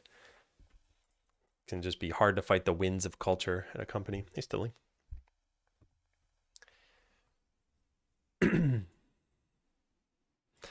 Okay, so the way this works, we have a get target that takes taunt into account. Get the targets with taunt. So what we could do is maybe return something here that goes through all of your effects and checks to see if any of them are going to redirect. That's possible. Yeah. So now what's this thing called? Zombie link?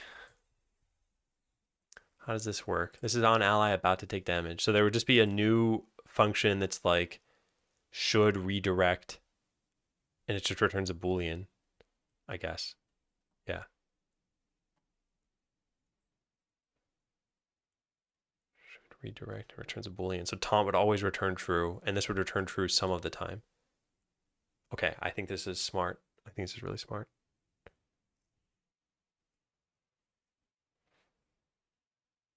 Yeah, I think we're going to do this. I want to try it at least. It's not going to take very long to do. Hey, Z-Wubs.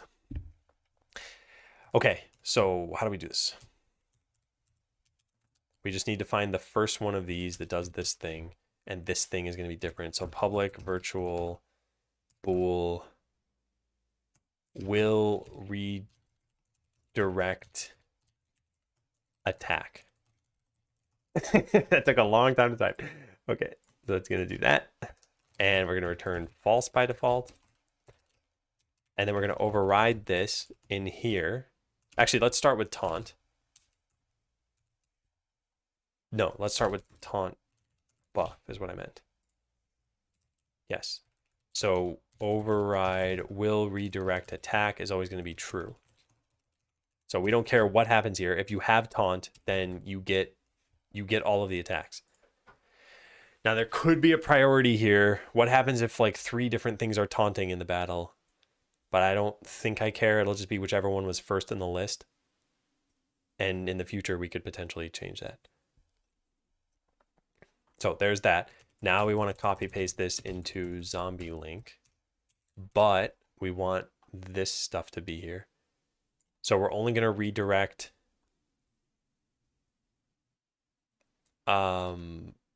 single target attacks. Shouldn't taunt also work that way? Yeah, I think taunt should also work that way, now that I think about it. So if it's a damage over time... Oh, this is for getting a target, though.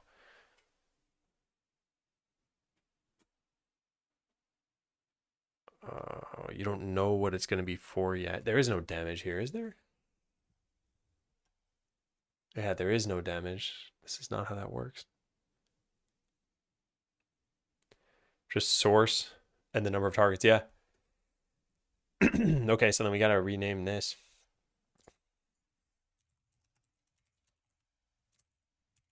Yeah.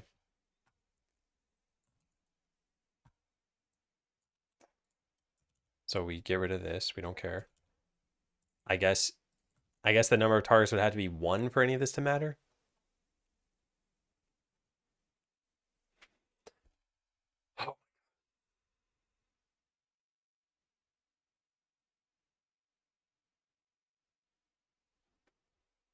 No, I think this is dumb. I think we delete this. Yeah. Okay, so this will always be true. Why is this a problem now? Hides inherited member. Oh yeah, that should be override. All right, and then zombie link, same basic deal. So we get rid of this. We get rid of this. If we don't have percent chance, return false. Otherwise, return true. Yeah, so just return this. Done. I think it's a better way of coding this. Now we just need to change this side of things. So get the targets with taunt. Get the targets who will redirect the attack. So taunt targets does have effect. It's going to be will redirect attacks. How do we do this? You need to call a function for all effects. I'm going to call for entity.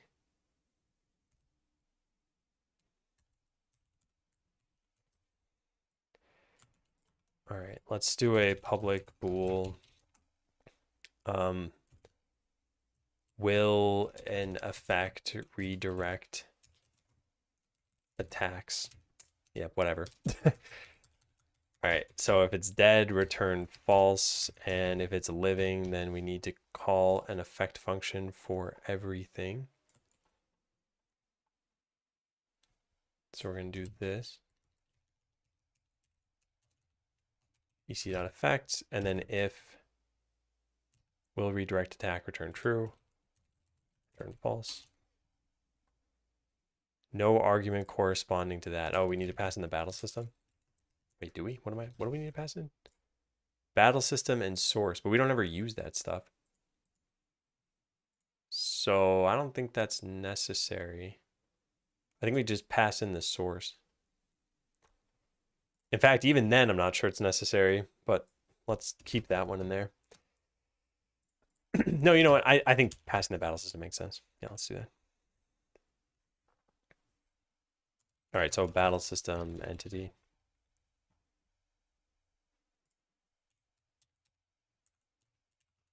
Node source.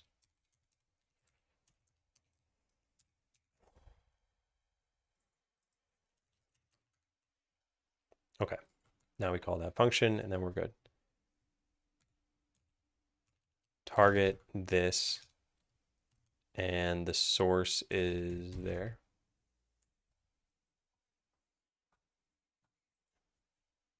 So we call this redirect targets.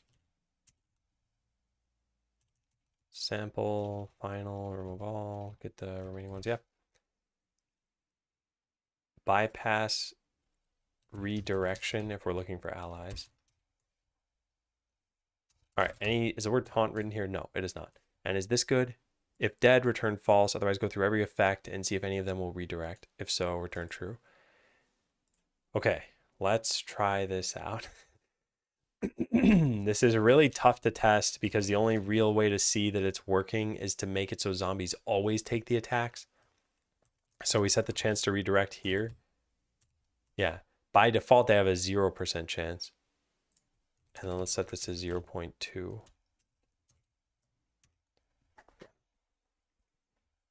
So the reason that I even noticed this was a problem is because the way this used to work is that a zombie would take the damage for you, but the attack would still have hit the original person. So let's say it was a fireball. The fireball would still go to the old person, and then you'd see a damage number show up on someone else, which is very bizarre. So this fixes it. So now zombies won't ever take all attacks. So yeah, there I just got hit. And there I got hit again. It's not guaranteed that it doesn't hit a zombie. It hit me again, though. There, it hit a zombie that time. Okay, so that's one thing. Now we test it by maxing this out. Now we have a 100% chance. So now we can never take a hit again as long as the zombie is alive. So zombie took 10 damage. Zombie took 10 damage. A new one pops up. Takes 10 damage. Perfect. Yeah. So they're redirecting no matter what. And the only other thing we could maybe test here is what happens if you have a warrior and it's taunting. So we're going to go hire a warrior. We have not been offered the warrior yet. There they are. And then we're going to put them in a battle with the witch doctor. So now the warrior can taunt, and the zombies always try taking attacks. And in that case, the warrior should still be able to take hits. Yeah, it looks like that's what's working. Nice. Nice, nice, nice. Yeah, cool. Is computing this every time required? Could you not pre-compute what effect can even redirect an attack in the first place at startup, then iterate through only those? You could have a tag for which effects are going to do this, and then you could cache them or something. I don't think it's going to make a huge difference. And also some of these effects are still conditional. So for example, Zombie Link is a chance per level. So maybe at the maximum level, it only has a 50% chance of taking an attack. So we'd still need to iterate through all of those. Oh yeah, no, Quickie Joe's doing an amazing job with the sprites.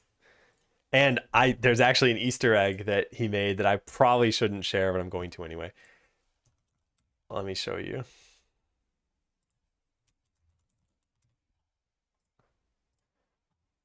Give me a sec, I'm trying to pull this up. All right, so he made a new customer character. And here it is.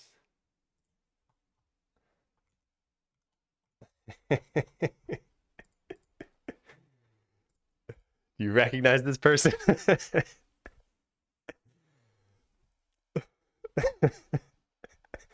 So, here's what I'm thinking. I'm thinking I could add, myself into the game as like a rare customer, and maybe I like tip 25% or something on top of the item price. Yeah. It's Steve from accounting. Yeah, you're right.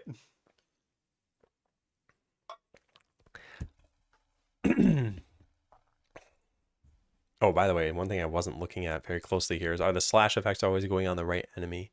Yep. Yeah, I think they are. Yeah, Jeff Goldblum was added to the game. Finally happening. We just got to ask him for the rights, then ignore his answer, then just use him anyway. Okay, this is a much, much better way of coding this. Yeah. Thank goodness. Redirect attacks at the target choosing phase. So there used to be a bug. Well, this fixes a bug where zombies could take the damage from enemy attacks, but the attack effect would still appear over the intended target. Now, zombies that will redirect attacks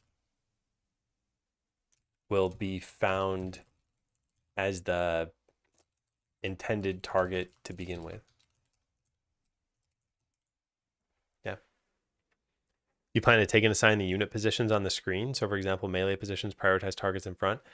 There could be abilities that do something like that, but there need to be enough of them where it might change your strategy. And I just don't really think it's worthwhile.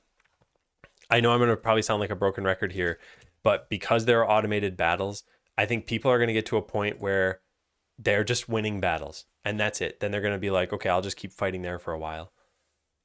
If you didn't have automated battles, you probably wouldn't make that decision. But yeah, the way I see this working is you're like, oh, cool, I'm winning this.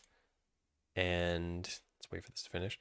And then you just check this box, auto battle. And it's like, oh, okay, now you're going to pretty much always win. So the thing about attacking things in front, it's like, okay, we need an instance where that comes into play. So maybe there are weak enemies in front and you're like, oh, there's only one character that attacks the enemies in front, so I want to put that in my party.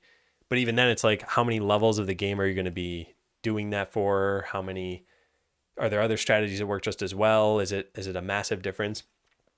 And I've also said this in the past too, but I think there's got to be a gigantic difference between the floor speed and the ceiling speed.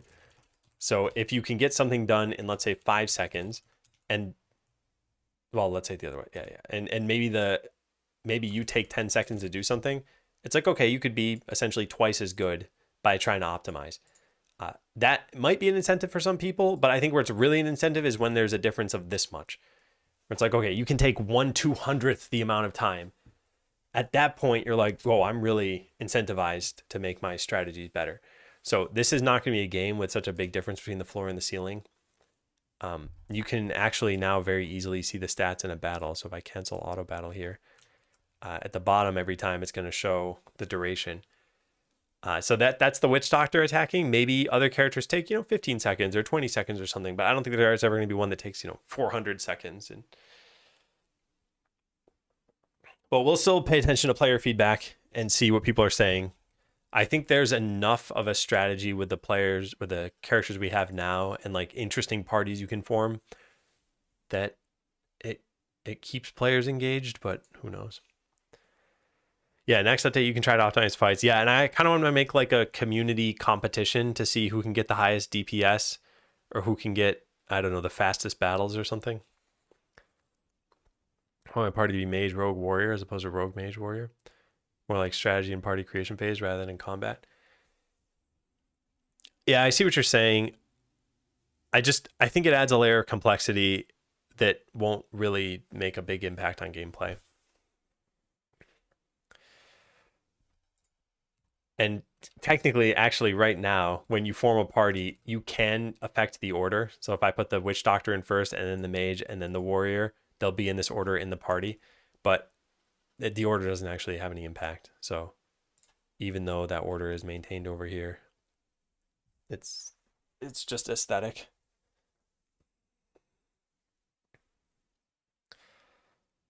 Yeah. Average DPS 98. Man, I look forward to trying out some of these abilities once we've got like bigger party combos and stuff. So I just made it so that zombies will try taking hits as much as possible. And our DPS went up by a bit because they poison enemies. And we can make the poison more powerful, which I don't think will even do anything just yet.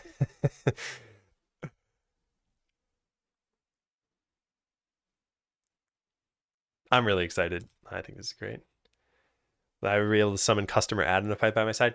When I showed my wife this, she's like, why don't you get Quickie Joe to do a botland character? Maybe like the main botland bot, that one. And I thought, I have actually seen games do something like this before. In fact, that game Redungeon did this. They put in a bot character. Where are the characters? Panic bot. Yeah, they put in a bot. And like none of the other characters are mechanical. But it worked. It fit well enough in the game. I think putting a robot into a fantasy setting is a bit more jarring. Or like a medieval fantasy setting. You have an archer and then you have like robot. And some games do that. And some like TV shows, I guess. Yeah, Magitech. It's an automaton. You gotta call it something different. But I don't know how I feel about that. Because it's not like this game was super popular. It's not like it's still for sale. So the crossover marketing doesn't really do a whole lot. It's not like I'm putting Mario in the game or something. If you get Mario, that'd be nuts. So an attack is redirected, slash effect, need to change get target. So we've done that. Make sure Venom takes lethality into account. Let's go do that. Robot Mario. I wonder if Mario's ever been a robot. I know he's been metal. Robot Mario.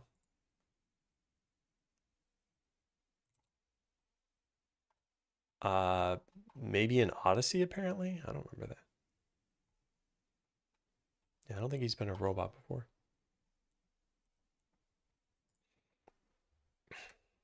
Is there any traveling across the water? Hint, hint for Boatland. You know, when I made that Boatland video, I did not think references to it would exist for as long as my channel would exist. I greatly underestimated it. Is Cappy possessing a robot? I don't think so, because you didn't turn into Robot Mario, right? You just turned into that thing. Yeah, it's a game we're building up to. We need a very steep budget for that. All right, so Venom needs to take lethality into account. Venom doesn't even work right now, right? Yeah, Zombie Bite needs to take Venom into account. It does not. Okay, so how does that work then? Poisonous skin buff. Damage per tick equals get this. Lethality. Oh. Lethality takes itself into account here. Damage per tick plus equals this. So this code should all go into one common place. Probably all this should go into one common place. Yeah, and where should that place be? Probably poisonous skin, but it'd need to be static.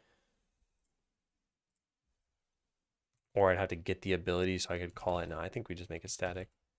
Static void apply poison to target. All right, this has to take like a million things in here. Node source, node target, damage info. We don't need the damage info, do we? Damage taken. No, we don't. We don't need that. Okay, so this is what we want.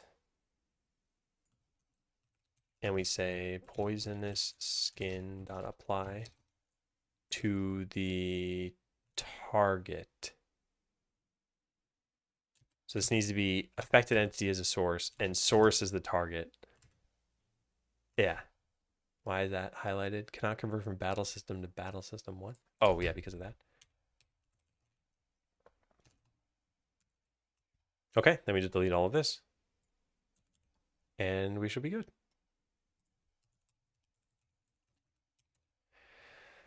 To remind you of long forgotten memes.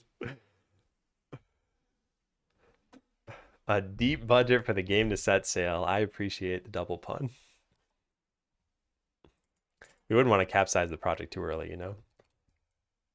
All right, so this is of the source. This, I guess everywhere we had affected entity is actually source. Poison debuff, ECS. Floating text, this stupid thing. All right, what do we still need? Is that everything? Remove unused parameter target. How is it possible that we didn't use it?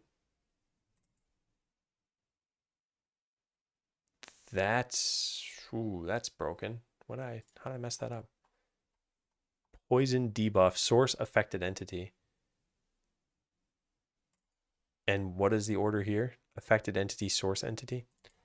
Yeah, target and source, yeah.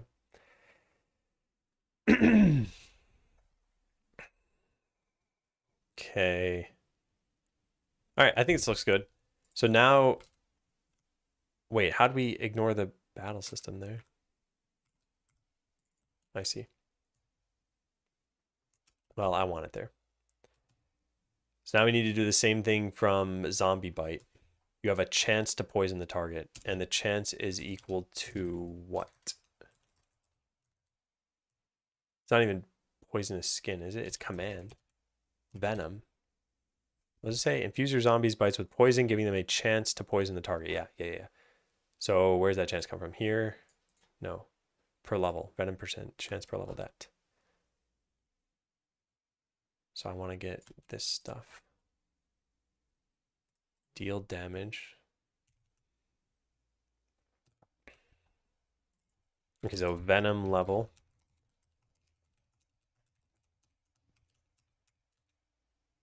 And per level. So float chance to poison equals that. And if stat computations dot percent chance to poison, then apply poison to target. Entity, that's source and target, right? Nice. Okay, let's try it out. The way we're going to test this is by changing the chance of applying poison to be 100%. That way it will always poison. And let's see if that's working. So first of all, if I don't put a point into it, it'll actually be 0%. So we should not poison the enemy unless they attack us. Yeah, that's working. And now I put a point into Venom. Now we have a 100% chance to poison. So we'll restart that battle. And now every time they attack, they should poison the target. Yes, but they're poisoning themselves. Oh, I do that every time. Zombie bite. Apply poison to target. Node source, node target. Node source, node target. That's correct. This is source and target. Get the power of the source. Get the level of the ability of the source. New. Affected entity is the target. And then apply it to, oh yeah, apply it to the target. Yeah, I know. I'm poisoning myself. I always do that.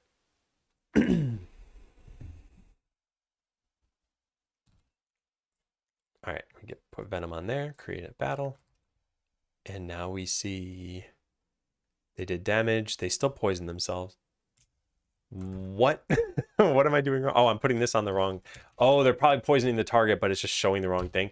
Okay, here's what I need to change. We need to stop poison skin from existing so that the only poison that happens. Yeah, I was putting the text on the wrong character. I think it was just a visual glitch. So now we should always poison the target and it should show up in the right spot. And I got rid of poisonous skin. Yep, poison is showing and now they're taking 2 damage pretty frequently. Yeah. Looks good. Okay. By the way, Ski, I am almost certainly going to take you up on your offer to help with the Steam stuff.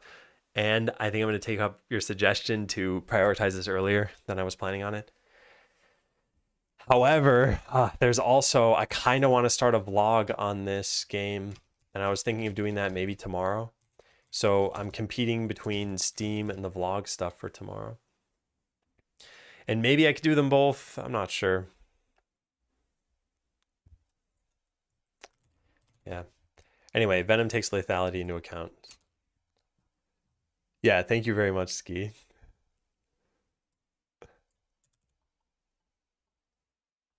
All right, so what do we do here? Venom level, percent chance. Yep, looks good. Apply poison to target. This is because multiple things can use this. Also looks good. I'll test it one more time just to make sure that the poisonous skin thing isn't broken. Yeah. Any free game making tools out there you have experience with? I mean, Godot is one such tool. Are you talking about something maybe more specific than the engine itself? So we just want to make sure poison still works. Yeah, it does.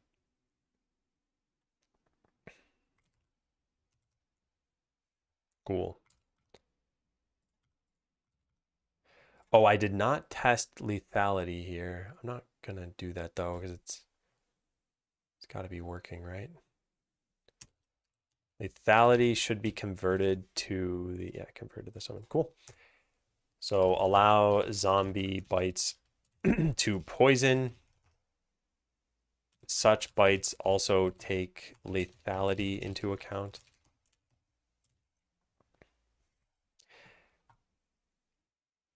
All right, next up, make it so the bite can't be used unless command is used.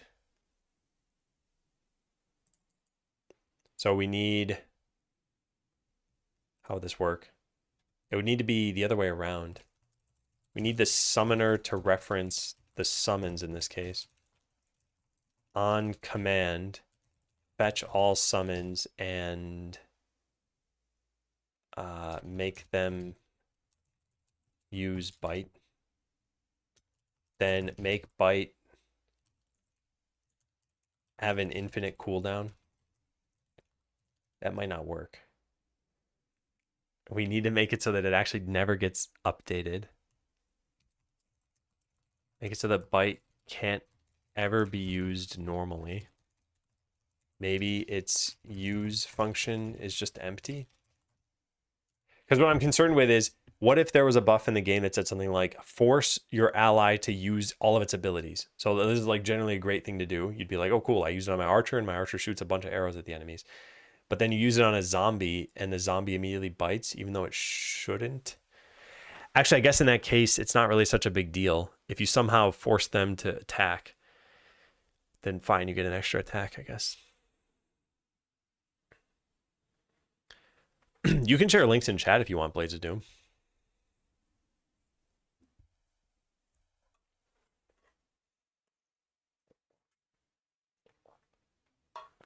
And then the other thing I need to do is when a summon dies, remove it from the list. Okay. How much time do we have? Yeah, we probably have enough time to do this. Interested in making a super basic game, but I have no idea where to start. I draw things in AutoCAD occasionally. I think if you want to make a game and don't know where to start, that an engine is probably the best starting point. And that pretty much means pick between, you know, the major ones that are out there. Maybe like RPG Maker. And maybe one of the web frameworks like Phaser. So yeah, if you were to pick Godot, for example, I think just downloading it and then trying to make, I don't know if you have a specific basic game in mind, but trying to make an existing basic game. So pick something like Breakout, Tetris, Pong, whatever, pick any number of kind of basic games. And trying to make that, I think, will teach you everything you need to know about the engine, or at least enough to get started. Besides heal, what else could affect summons? Fortitude buffs. This could then affect the curse. Yeah, probably buffs. And I guess technically debuffs on enemies. I'm not very concerned if there's a party composition that lets you keep zombies for longer than you should. Because hopefully it's still balanced. I don't know. Maybe that's a big hopefully. Can I ask about your architecture? Sure, yeah. I'm using Godot. I mean, this is a single player game, so the architecture is all just local client architecture. But Godot for the game engine, C# for the language, and I mean, that's pretty much it.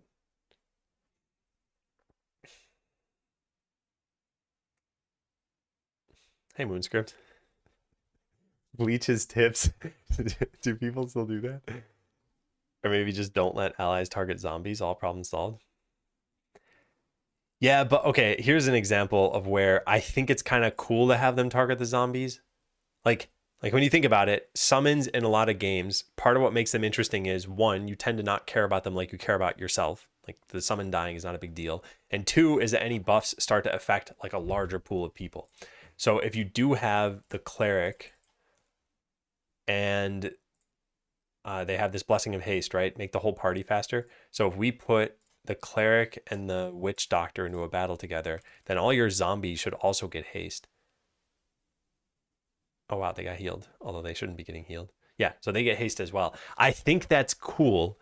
I feel like they should still be allowed to have buffs, but maybe it's only buffs that target the whole party. Like maybe they can't get single targeted.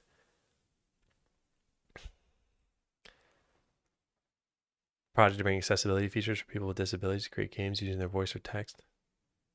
Oh, cool. Yeah. Yeah, there is no backend because, like I said, this is not a multiplayer game or anything. So, no backend to this game. If you're talking about like where am I planning on publishing or hosting it, that's going to be itch and Steam. And yeah, I don't have anything to do with the backends of those sites. So the last major game I made had a gigantic amount of infrastructure. Some would say too much, but that's not online anymore. All right, so track your summons. When a summon dies, remove from the list. I guess the battle system could know that the summon died and update this thing, but then nothing would know to remove the event. So we have a summon, we know the summoner. We make an event in here like summon just died. Do we have an on death thing? On death handle. Okay, well we could make that a a proper event. I guess health component has it on died. Yeah. So we could listen for that, remove it from the list. We would need to know when this thing ceases to exist, though. Brief thoughts on a single component having a bunch of branching behaviors controlled by an enumeration versus lots of inheritance. I think I need to know the situation itself. So a single component having a bunch of branching behaviors controlled by an enumeration. I guess the way I generally look at things is lots of branching for behaviors tends to mean do something else. So maybe you have, I don't know, a lookup of functions, like a dispatch lookup. Maybe you have inheritance. Maybe you have a state machine. It all depends on what you're trying to do the things for. So a state machine could be good if, let's say, it represents, yeah, you have a bunch of different states and you have transitions between them, and then you can get all the branching logic out of one single state. How long have I been working on this project? Since, I think, April. Let me take a look, because, yeah, April 17th was the first day. I think that's the day we made the GitHub repo. And then, I mean, it says since April, but the number of days is 47 stream days, which I guess is the number that's in the title of the stream today, probably, right? And I do work on it off stream sometimes, but it's not usually programming stuff. Well, I'm a little torn on this, but I think we should do this. So do we have any sort of summon component? We don't. So let's go add a summon component. A summons component, summoned creatures component. Maybe a summoner component.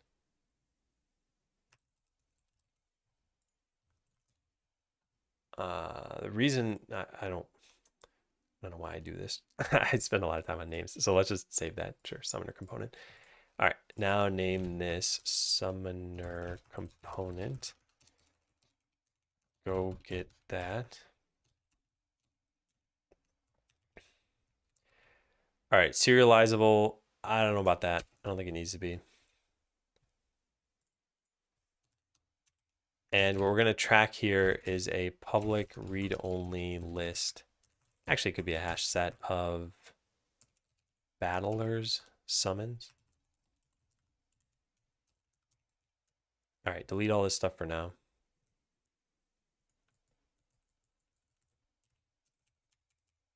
And write a comment for this. Keeps track of which battlers have been summoned by this. Yeah. By the associated entity. Or the entity owning this component. Yeah.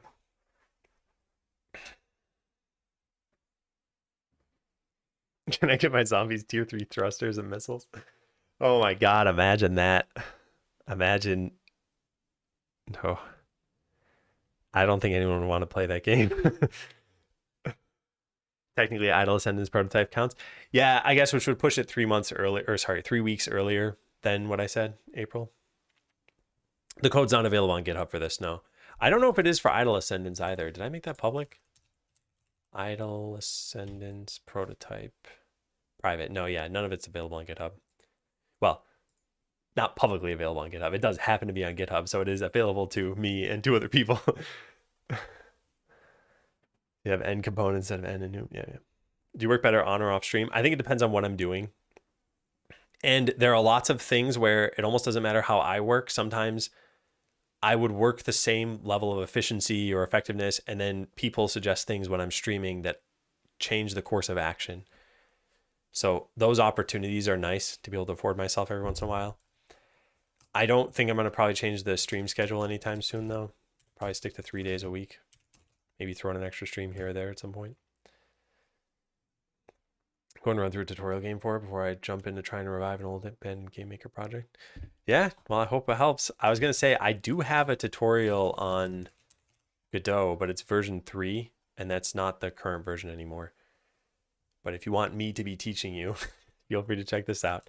It's on YouTube as well. You could actually just search on YouTube. Adam learns Godot. It's free, by the way. Yeah, this being a shooter RPG. The game that you make through that is, where is it? This one. Yeah. This is very much like Realm of the Mad God. Also, when people ask what games I made, I always forget to mention things like this.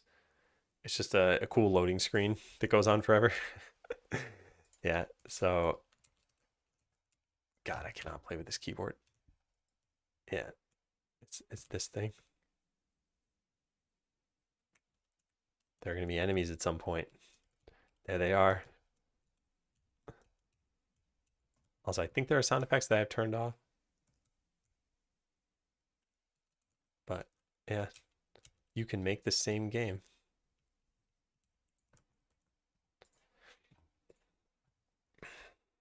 Yeah, by the way, like I said, it is for Godot 3. I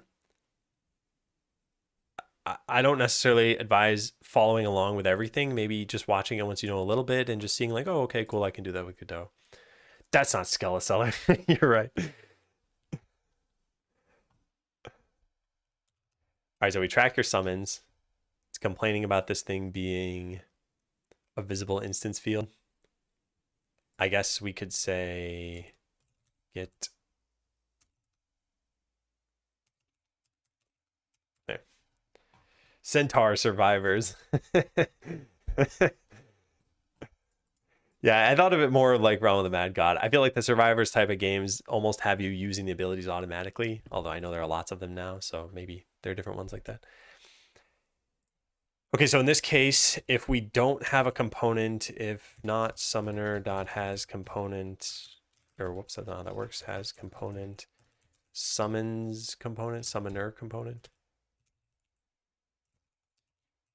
then add it, otherwise get it.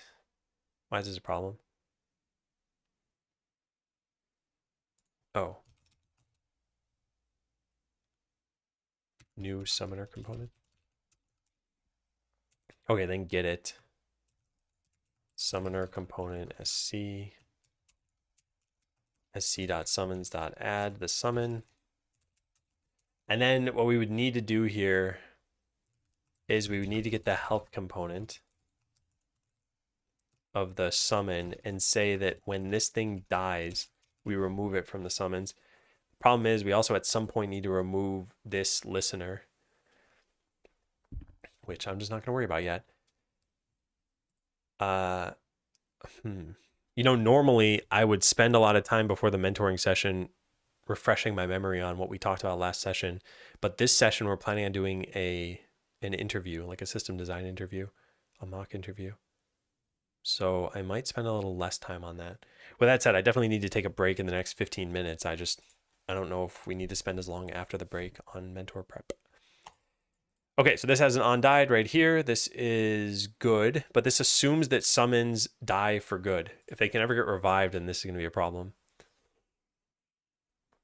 Never use C. How far can one go with just GDScript? As far as you could go with C# as well. So I happen to be using C#, but I think GDScript is a fine alternative for people, especially who are new to the engine. I think there are just some quirks about using it that you might never care about or you might never run into.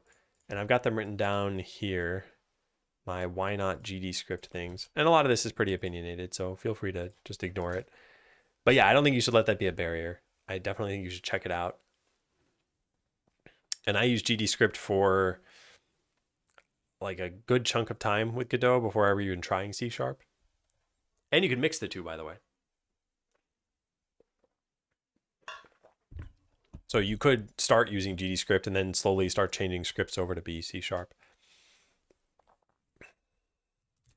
Okay, so now whenever you use your command ability, which is hopefully active, base cooldown. What? 0.4. Let's say 2.7. Oh, darn it. Oh my God. This might be stupid. I just realized your zombies don't benefit from haste because they don't have cooldowns.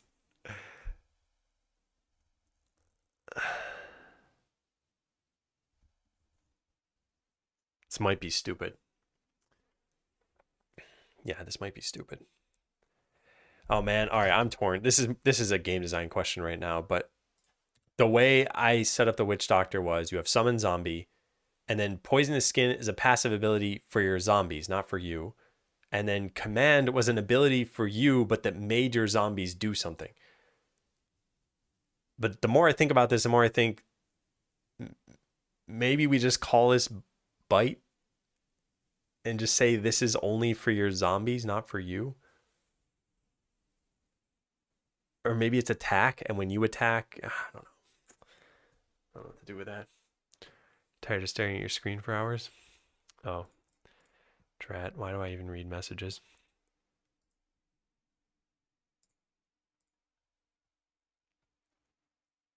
Man. I'm not sure what to do for this. I just find it weird that your Witch Doctor does nothing other than summon. So that's why I wanted them to be the ones commanding your zombies. And there's no problem with that. That could happen. But then it's like if your zombies ever get haste, it does literally nothing because your zombies aren't the ones doing attacks. It's your Witch Doctor making them do attacks. Okay. I think we just say it doesn't matter. Different types of summons. Command will do different things for each. They won't ever have different types, though. It's just going to be zombies. And the only reason I did it this way was because I just didn't think it made sense to put a skill called Bite here. And yet we put a skill called Poisonous Skin. So, like, what does it matter? But then, yeah, the Witch Doctor would be doing nothing. What if you make zombies stronger? When your zombie dies, you add extra power to new ones. I'm not necessarily looking to change a class. I like the class. It's just the problem is the Witch Doctor is just a proxy for zombies right now. So how do we formulate the attacks of the zombies? And I think we have three options. Option number one is command. Your Witch Doctor makes the zombies attack. Option number two is bite. Your Witch Doctor does literally nothing. And this is just an ability on the zombies. And option number three is attack. Your Witch Doctor and any zombies all attack at once. Well, no, all can attack. Doesn't have to be at once.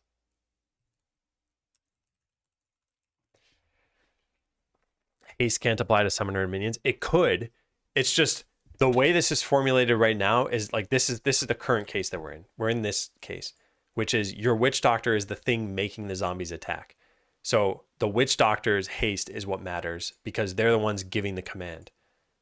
If I were to go with either of these options, then your zombie's haste would matter. And by the way, it's a very, very minor problem that a zombie's haste matters or not. I don't really care too much. And we could even prevent them from being the target of haste buffs if we really wanted to. Thought it was something like volatile recipe to imply an effect. It's an effect they have on the zombies. Yeah. Yeah. I'm kind of leaning toward this option number two. Like the Witch Doctor just doesn't do anything and the zombies acquire the bite ability.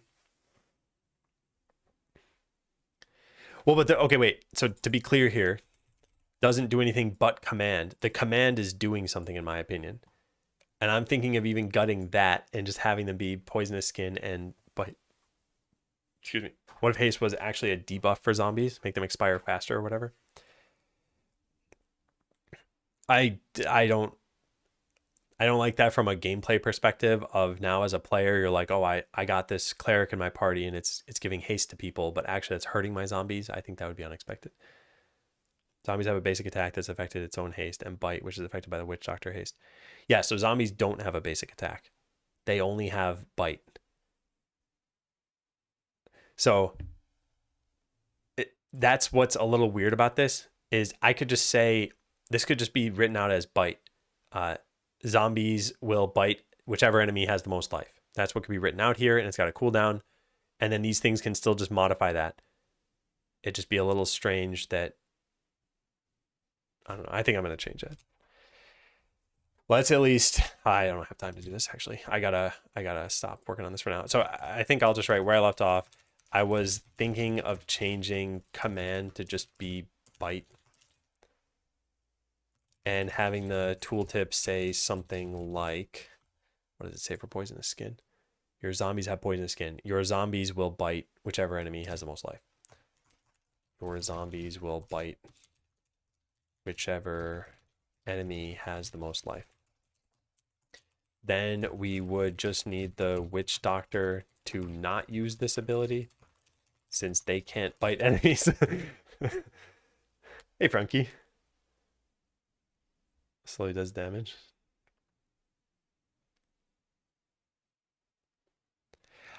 I think how does summon work?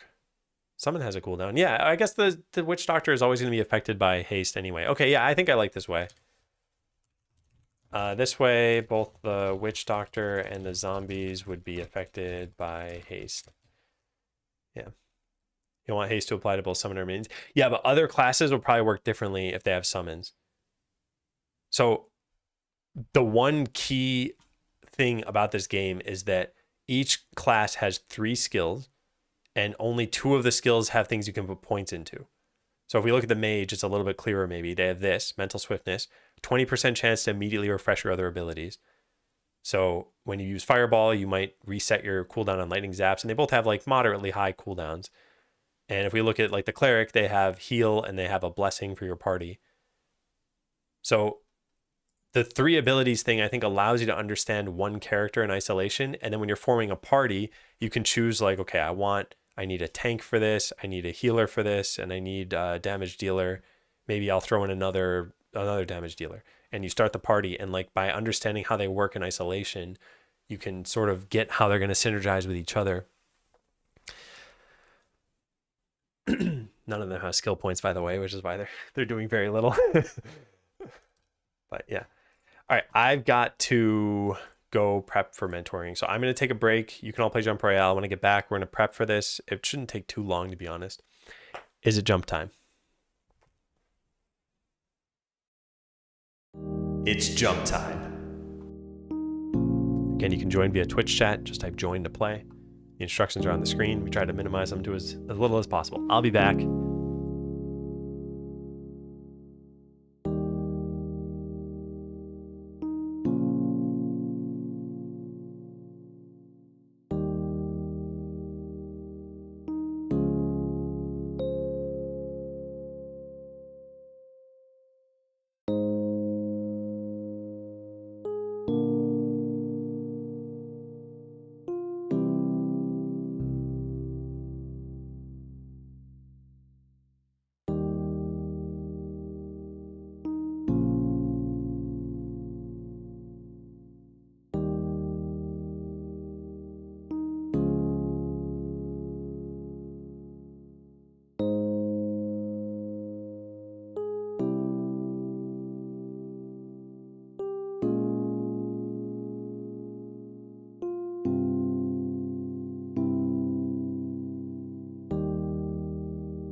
All right, Thels, what did you think? By the way, for anyone who ever wants to play and wants to just experiment, you can experiment on the final screen here.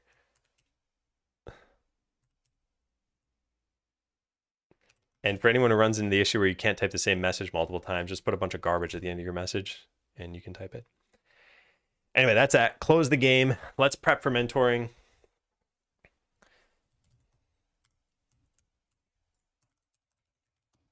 Mentoring. All right, switch to setting up for mentoring. Now if I just did that to leap upwards. Yeah, by the way, to leap up, you can just type U. It goes straight up with a, and you don't need to specify the power. It's assumed to be 100, so you can always just type L5 or L5 and then some garbage if you want to type the same jump as before, or U, or R, 60 or something like that.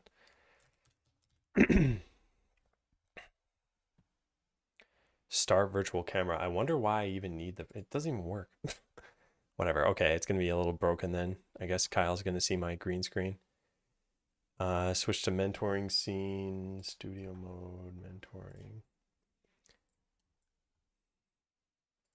All right. So what we're doing is we're prepping for mentoring. This is a little tedious because I never automated this. And I say this every time, and I don't even plan on automating it anytime soon. But someday we will. All right, get Yada open.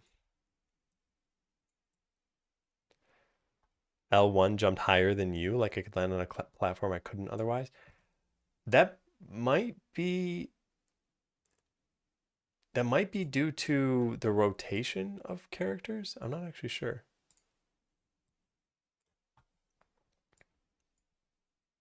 All right, give me a sec. I'm trying to get this set up.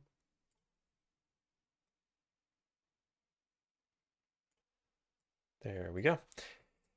Okay, what's next? Document, read the last document. Okay, so we have the beardage document here. Session 7. Yeah, I don't have anything written in here. I'm going to look over this probably super quickly.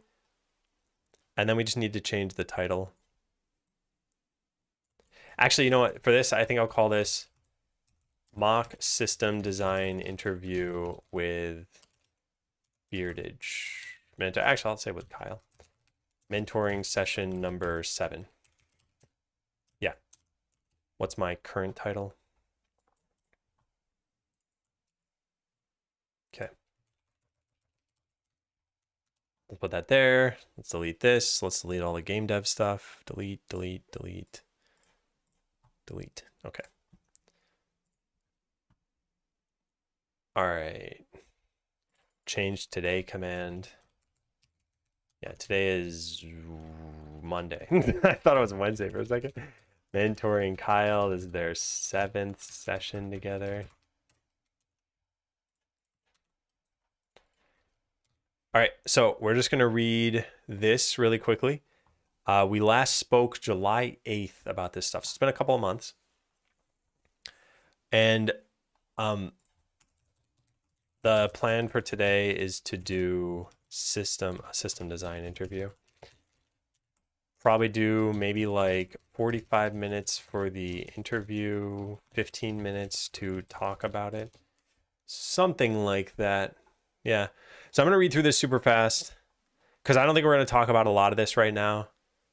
And I guess any other concerns?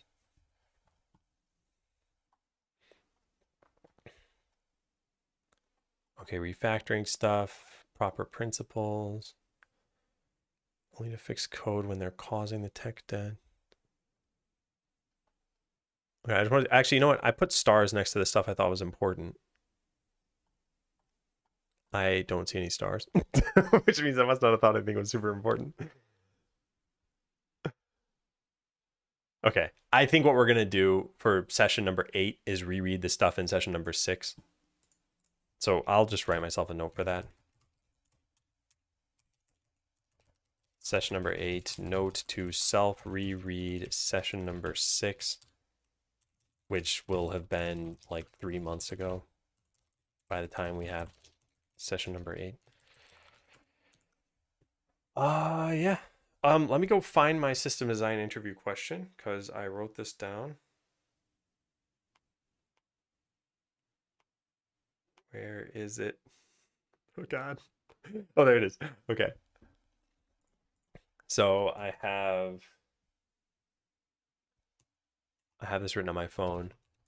I'm going to ask you a design question with a little bit of a twist.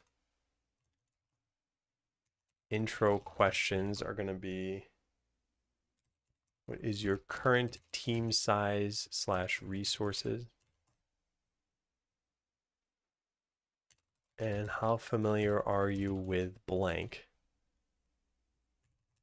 If the answer is not at all, then we can switch to blank. It's all a secret. All right, and then I'm gonna write out the full question on my other monitor. Give me a sec. Blank, blank, blank, blank. You could be looking at my keyboard right now and telling exactly what the question is, and then have, you know, two minutes of prep for it.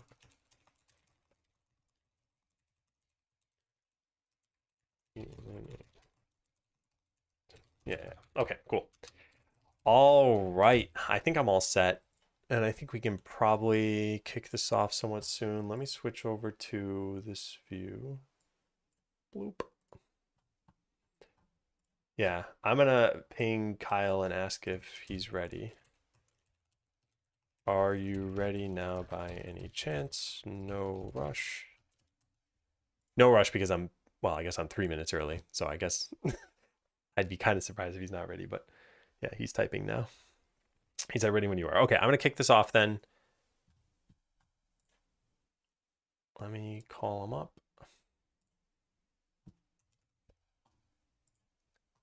Hello, hello.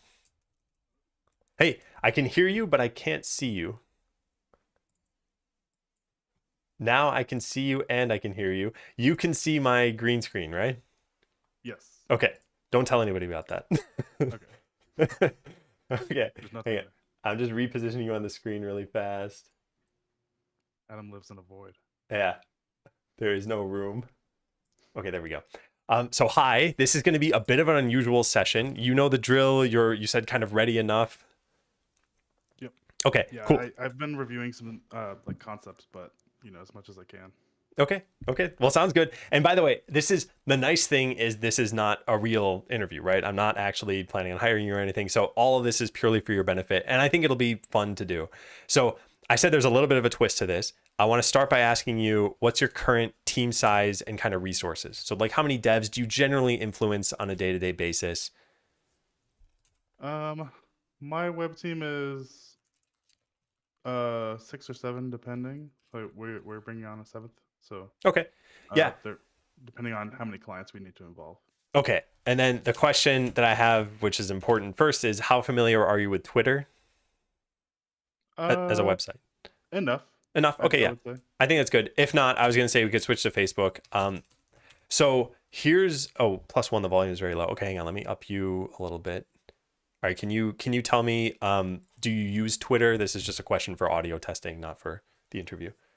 I signed up early and then never really used it, but I lurk a lot. Okay. Chat, was that volume better? What you just heard? Anyway, let me know if it's not. I'll try to keep an eye on chat just to know about audio volume. But I did up it by like 60% in Discord. Okay, so here's the question, which is, like I said, a little bit of a twist. I'm going to paste it in the document, but I'll read it aloud. With your current team of 6 to 7 people, I want you to design a version of Twitter that you'd be able to complete within a year.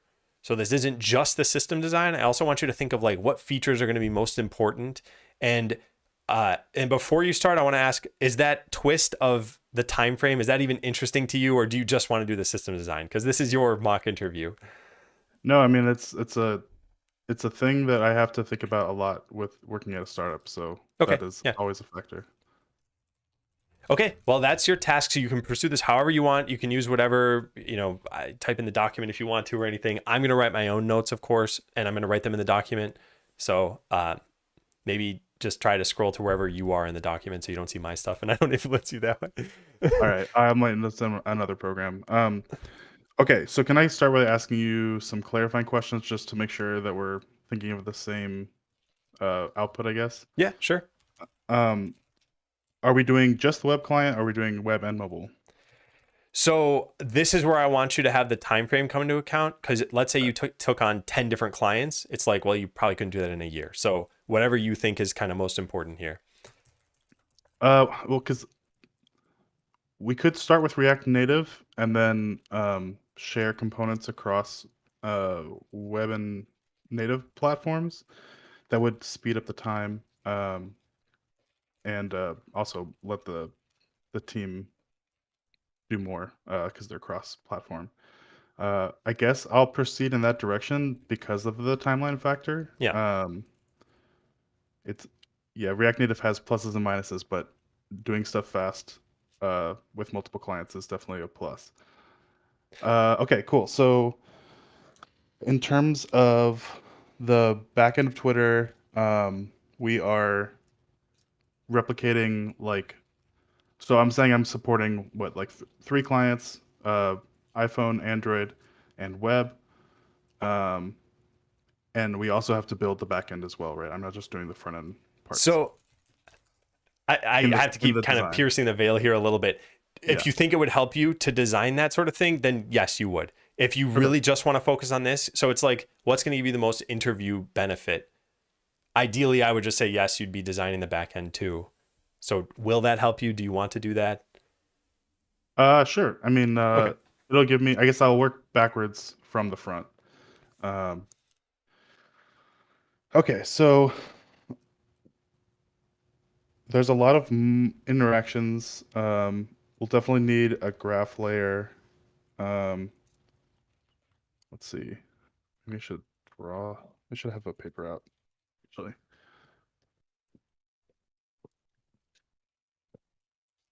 Okay. Um,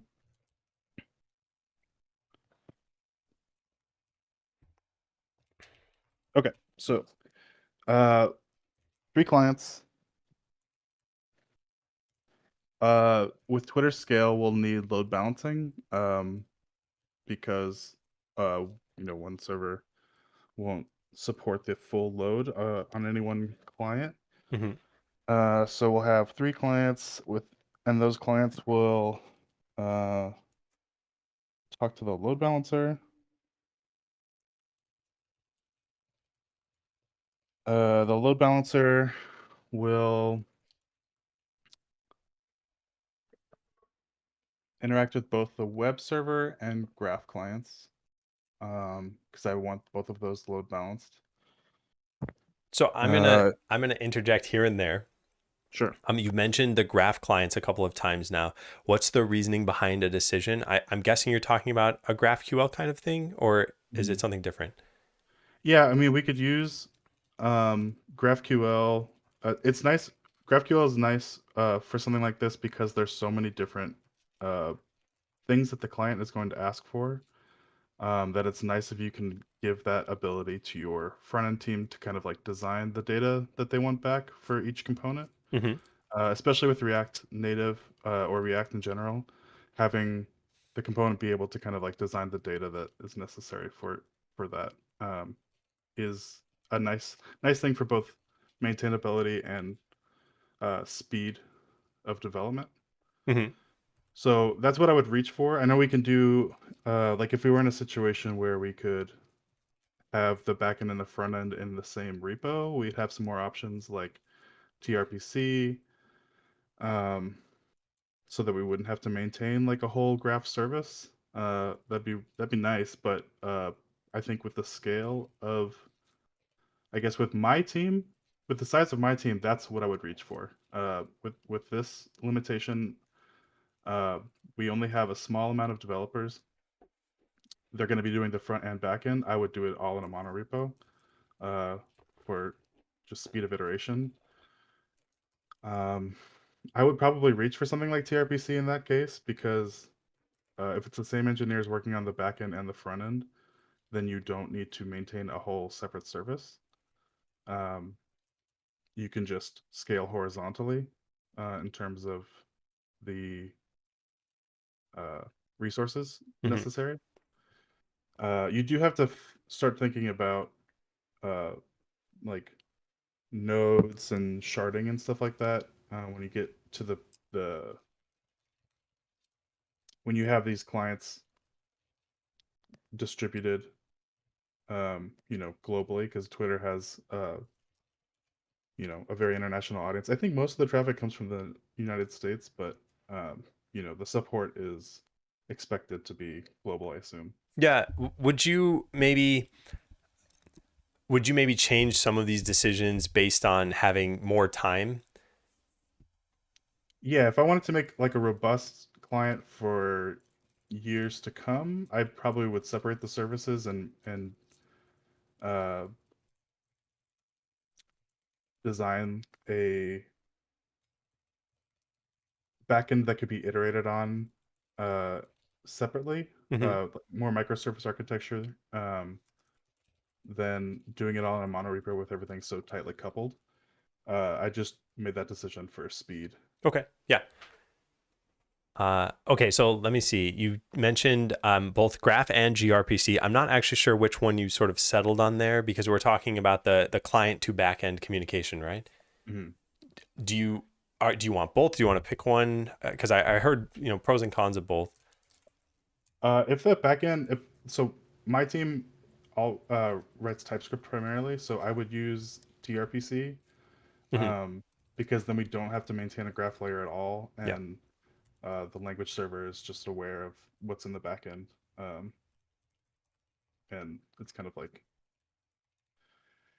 yeah, I mean, it's just if you're gonna write if you're a feature and you're gonna write the front end for it, you could write the back end for it and have it immediately available in your client without having to do type generation, code generation, anything like that. Okay. Yeah. Sounds reasonable.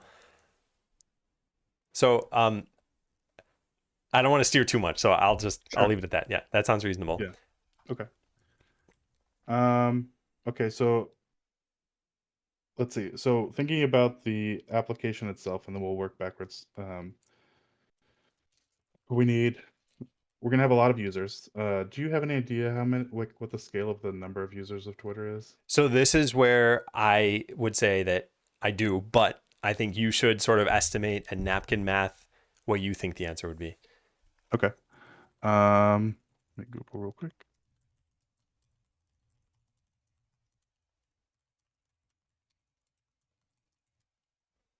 So I'm thinking of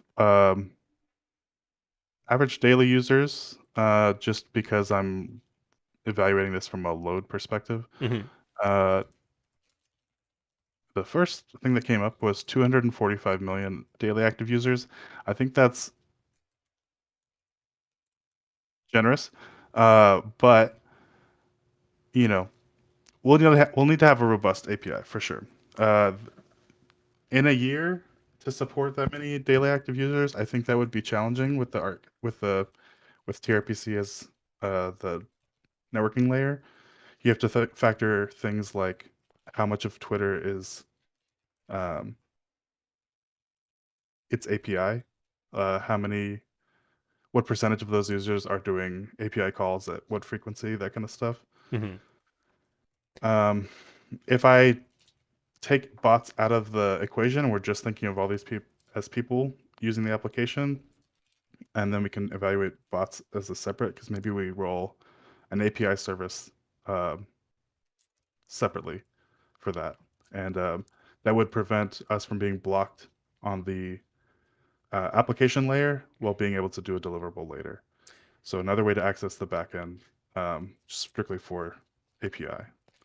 So let me Um, drill into that really quickly. You said uh, you could roll an API service separately. When you say separately, what is it separate from? so we could have a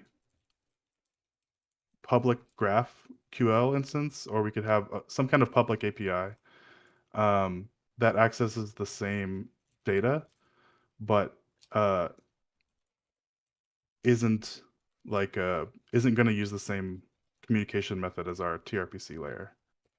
Okay, okay. And what's the reason for that? I want to decouple servicing the API clients from delivering the product, so that when we inevitably make like cost benefit analysis decisions. Hmm. Our primary audience is the users, uh, and the secondary audience is the API. If that is like the financial equation of like, users make more money than the API, I would decouple that so that it could be delivered as a secondary deliverable and maybe unblock the first one. Okay, okay. I think I see what you're saying. When you said bot users earlier, I thought what you might have been saying is, Twitter has this reputation of having more bots than users almost at this point, but they're acting like users. I think what you're Mhm. talking about when you say bots might be people who want to write something using a Twitter API that is intended to be a bot and is never meant to fake anybody out. Is there that distinction that we're making here? I just don't know what percentage of Twitter's financials, I guess, are the API uh cost. Like, I know they charge for their API access. Yeah, yeah. I'm not sure if like the real product is that or if the front end client is the desire. If the front end client is the desire, I would prioritize that. If not, then I would prioritize the API. But Okay. they probably both need to be there for table stakes. And is there a way that we could maybe avoid having to even make this distinction? If we roll the GraphQL, if we have the public and private APIs, um, essentially like replicated, so like you have a privilege, um, some kind of privilege system to determine whether your user is a supported client or is like a external API user. You could write one uh, API service. It's just the support for that will uh, is kind of like a long tail, I think. So we'll have to determine whether the financial targets. I'm thinking in like startup brain, like whether you what customers are you going after initially, and how robust can we do within this time frame? Okay, got you. Okay, so let's, for the ease of being able to sort of scope this down, let's say you're just targeting human users at first, just kind of people posting on the website. Cool. Then I mean, the easy, fast way is to do something like TRPC so that, um, you know, and you might make this decision in a startup environment where you want to get something to the users really fast, and then you may have to tack on, an external API eventually for another use case.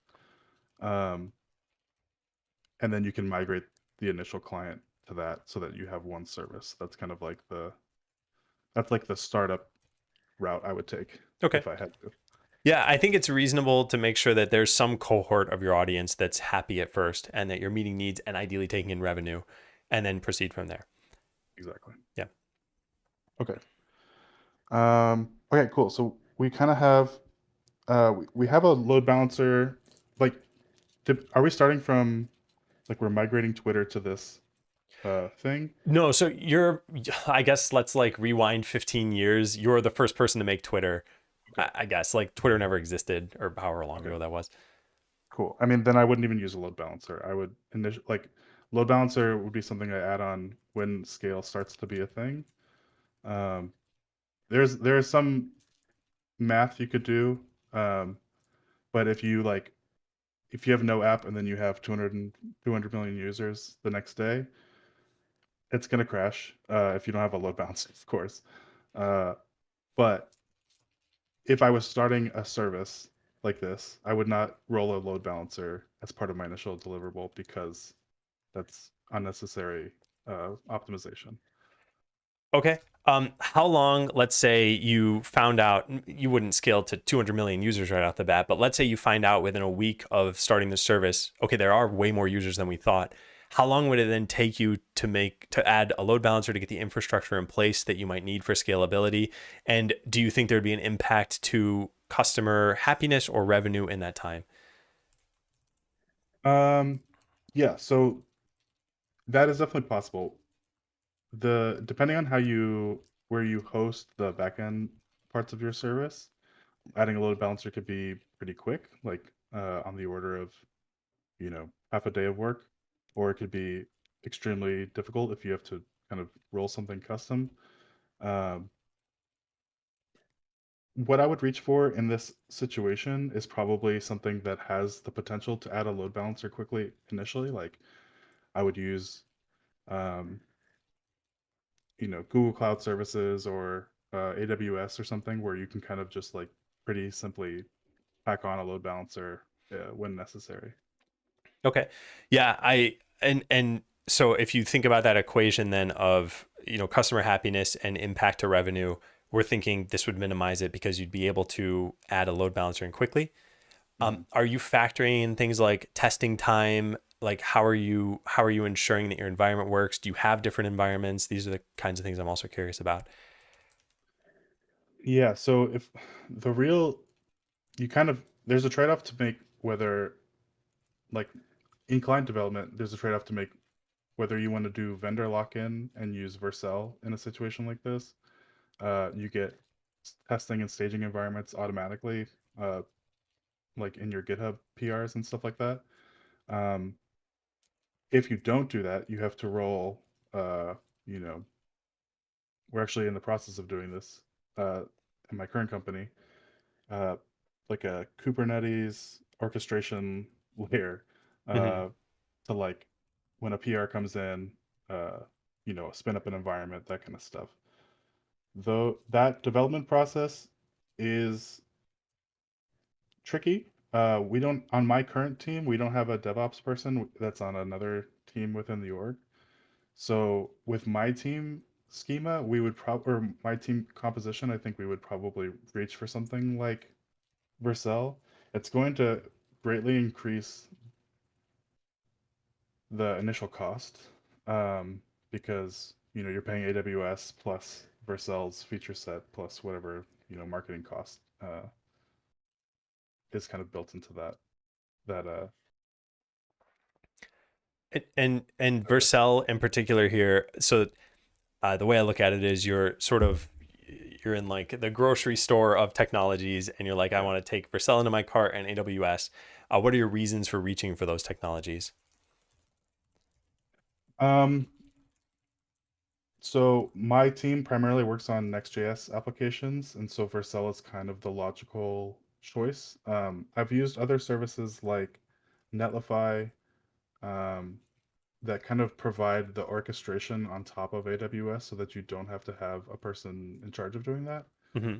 With my current composition of team, I think I would make that choice of to use one of those services. Um, Usually, when you're starting a company like this, you can get a, a huge initial credit grant, you know, uh, either by like applying to like a what's it called? Like a scholarship program, or there's kind of like things you can apply to where they give you like a huge amount of initial credits to basically let you lock yourself into this vendor. Um, that would offset the cost of doing it initially. Uh, but then, after the year, usually you'll have to, start thinking about migration to other services, which becomes expensive. Okay. Because we're only thinking about a year, it's viable. Yeah. Well, okay. To be clear here, we're thinking about a year of, there's like an assumption here. You only have so much money to work with, let's say, or these people want some promise of a product that's working, and that if it's successful, you'd be supporting it for many years. Okay. Um, okay, so if I were to just kind of sum up what you've talked about so far, I think you mentioned that you'd start with just gRPC, given your team's expertise. You'd have that as your communication layer to the back end. You would be hosting this on AWS, and you'd be using Vercel or Netlify for some sort of orchestration on top of this. Um, how about we talk about what you're building? Sure.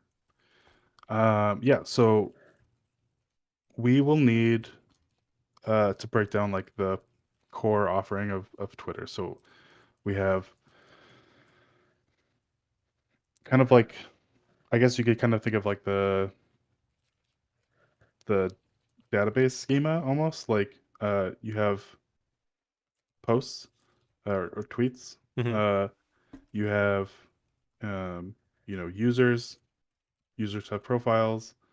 Tweets have uh, actions on them, so you could comment. So there's comments. That's another schema. You have, you know, the ability to repost.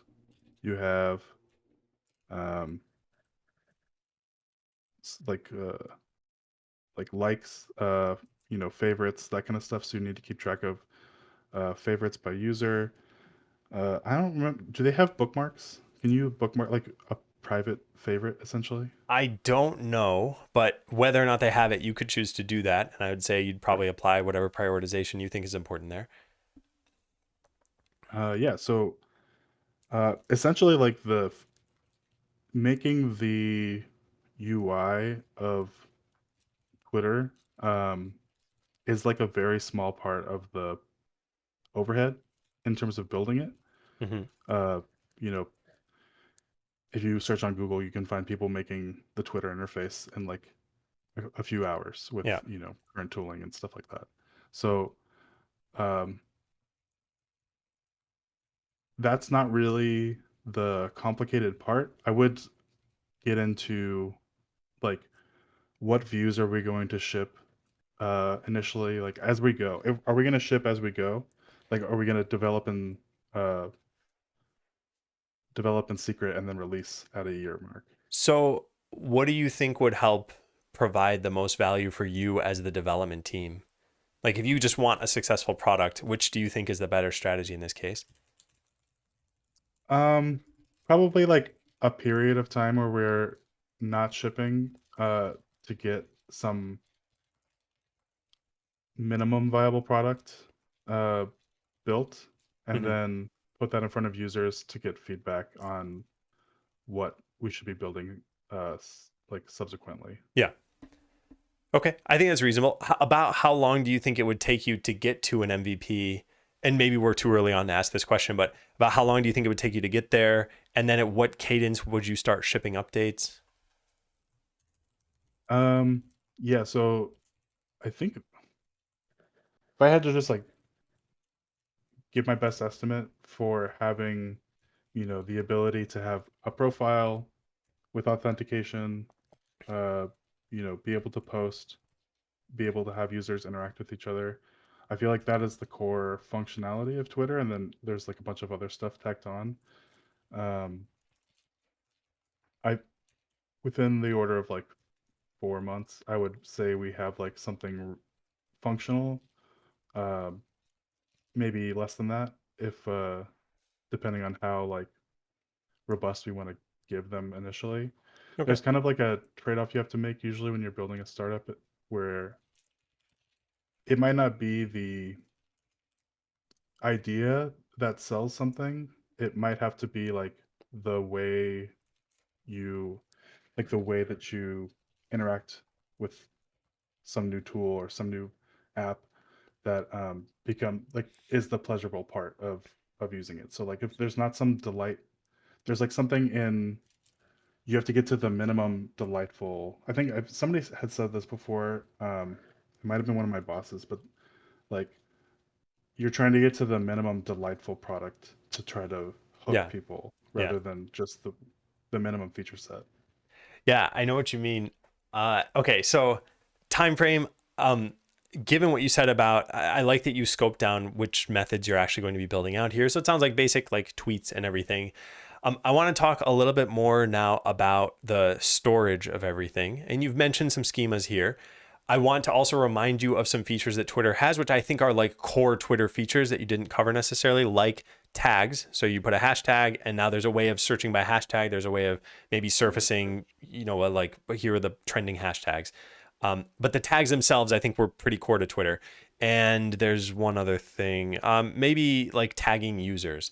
So there's a way of me saying like at Beardage, and then you would get a notification about this, and that is what produces that social effect of using the whole platform. So let's at least consider those to be sort of part of the offering. I'm not saying hey that you should keep the same 4 month deadline, but let's talk about that moving on. So let's talk about storage. How might you start to think about these things? How would you where would where would we be working on the back end of this? What would be facilitating all of this, etc.? Okay, yeah. I mean, I'm glad you mentioned the hashtag thing because I didn't even discuss the search basically uh, as like a huge, fraction of the development probably. Uh, Okay, cool. So storage. Firstly, the easy stuff, images and videos will be uh, hosted. Probably the wherever we can find the cheapest storage, then they'll be delivered via CDN. So like the CDN layer will have the replication usually across nodes. So like you have like edge delivery uh, for the heaviest things you have to ship, images and video. Those are going to be the most expensive over the wire, so you get them as close as you can. So those will be kind of cached in a CDN as close as you can to the end user. Um, usually I would use something like S3 or I forget the Google equivalent, but there's a storage service that Google has, and then you can put a CDN kind of in between to do things like resizing based on the device requesting. Uh, if you need to uh, like transcode video so that it's a smaller delivery format, you have to establish like what you're going to support in terms of what people can upload and what people can view on your clients. So um, that is definitely an expensive thing, but it's a kind of a math you have to do once you have users, and you do it per user tier, like however many users you have to kind of multiply that cost. Yeah. So I want to ask just sort of general breadth question here while we're on the topic of CDN. Any other concerns that you have when it comes to a CDN? Um,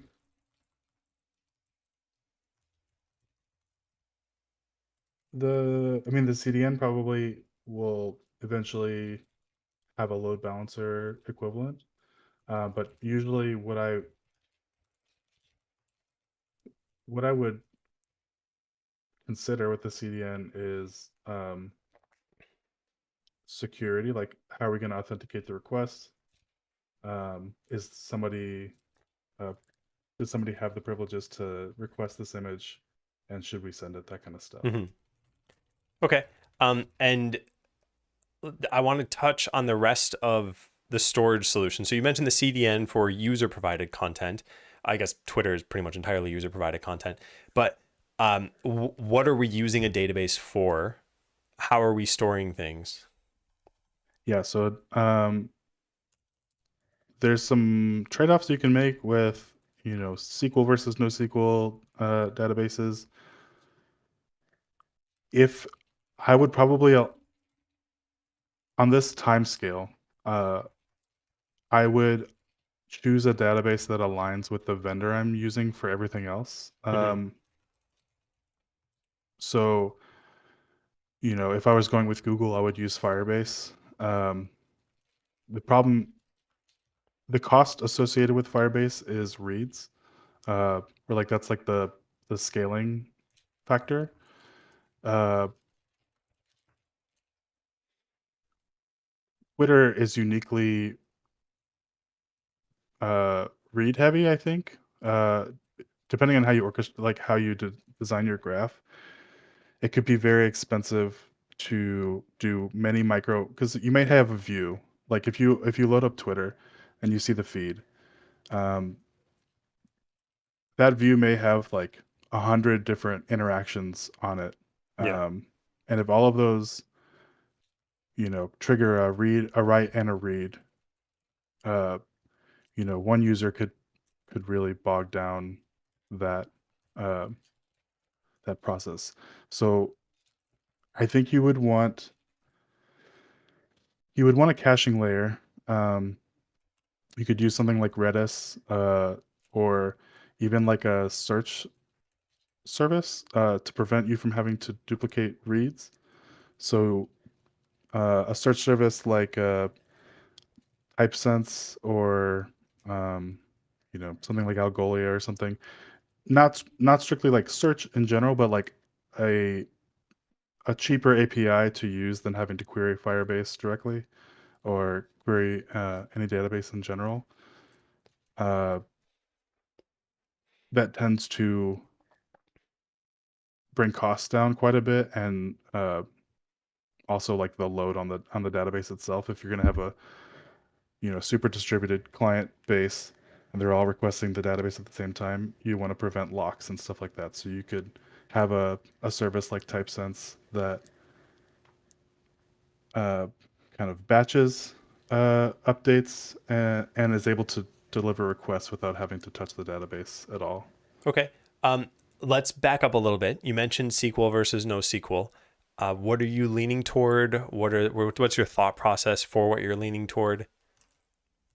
Um, I I mean, I would reach for SQL because I'm most skilled at it. NoSQL, everything is super relational, I think, in Twitter. I see Twitter and I think, uh, about the relationships between all of these different entities. And I think you would get a lot of benefit from having, that ability to not request a whole object, but request like a piece of something, and where you'd kind of get stuck in requesting entire objects in a NoSQL way. Okay. I think it's reasonable. You're trying to make this product in a year, and you've got your expertise now versus what might be ideal in a world where you had all of the expertise. Let's say. Okay, so you've got. I'm trying to think of what I want to drill into because we've got maybe like 14 minutes left before I want to talk about some of the conclusions from this. Um, how about we table the database stuff for a second? I want to talk about compute. So you have these servers and something needs to tackle your tweets, something needs to tackle, what you mentioned, search, any other features you have. Uh, can you expand on just the general compute needs of this Twitter clone? Sure. So yeah, you say you have 10,000 people pressing the retweet button at the same time. Um, that is going to have a huge load on that'd be very taxing on a database if you were accessing it directly. There'd be locks, um, and it'd be a bad uh, experience for all clients involved, except for the first one probably. Mm-hmm. Um, so what you'd want to do is probably have something like um, a message queue, some kind of queue in general. But what I've used in the past is RabbitMQ, um, to batch changes. It also gives you some resumability in terms of, if there's a delay, you're able to still collect information, process them in the order of the events that they came in, and then, you know, just return the notifications of what's happened to whatever clients sent them. Uh, on the scale of Twitter, I think you'd almost certainly have to have some queues in terms of actions because you're going to have many different clients changing, many different database shards, updating, you know, depending on how you orchestrate your final storage layer for the database, like some kind of master server that acts as like the source of truth. Okay. I want to steer us a little bit more toward the compute side of things and not necessarily the data side. So uh, I recognize queuing is part of that for sure. But what kind of like at some point something needs to put a row into a database if you're going with a SQL database? Like what's handling that? How are you scaling this layer? What other things is this handling? How do you manage failures? That sort of stuff. Okay. Yeah. So um, so you have a queue. So I would have a queue, in between the clients and the backend. Once you get to the backend, you have the backend receiving things off the queue. Mm-hmm. Uh, you will have, you know, some kind of service that processes these requests and events. Um, that service should that's like a layer in front of the actual database. So that service, does the processing. That should be pretty horizontally scalable. I wouldn't usually you wouldn't like your distribution would happen at the um, like the load balancer level and the CDN. I don't think you would have to have that distributed. That'd be a conversation we could have if we needed to have the backend closer. I think you'd have to have everything closer in front of that to make that decision. But yeah, essentially you'd have a backend service. Um, you know, if I were writing it, I would have it in the same monorepo. But essentially, what do you do when this request comes in? This graph request comes in. Um, what action do you take? Those are all going to be hitting the database, but that process itself could have it's essentially like a worker uh, architecture where you could do something depending on the scale. You could do something like serverless, but what I would often do is more like um, a worker architecture that doesn't require that spin up time. uh, with tweets, you can make decisions like optimistic UI where somebody presses like and the like button turns red, um, and the client expects that that gets processed. But you definitely want to have a lot of ability to process simultaneous requests in something like this, a social network where there could be, I can't even imagine how many simultaneous requests you'd have to support for different events, actions, things like that. So you definitely want that layer to be horizontally scalable. Um, and because it's detached from the database layer, it's not really a problem to have that be the case. Okay. Um, I think that's good. I think the horizontal scalability is for sure important when it comes to something like this because you'll hit the maximum machine size you would have had for any vertical scaling pretty quickly. And Twitter probably has Yeah. some of those instances for who knows what. Uh, let's talk about some of the features again here. So when I add a hashtag to a tweet, I put in something like basketball, and then Twitter finds a way of accumulating all of the basketball tweets and says like, hey, here are the popular ones, or here's what you might be interested in. How would we get that feature to work?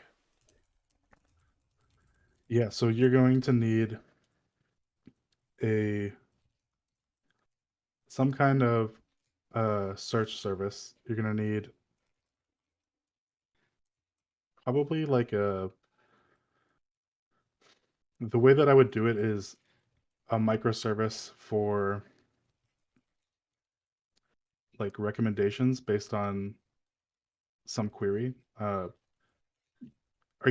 you repeat the situation again? Yeah, sure. So on Twitter, you can put arbitrary hashtags in your messages. And I think what people mostly use this for is to find topics that they're interested in by what people have chosen to tag, but then also surface the tweets that it knows you might be interested in eventually, again, based on those tags. So you put something like hashtag basketball, and now we want to show you, like, hey, here's the new, whatever, I don't know, a game that just happened or some news that occurred. So Okay, yeah, how yeah. do So we show this to users or aggregate those?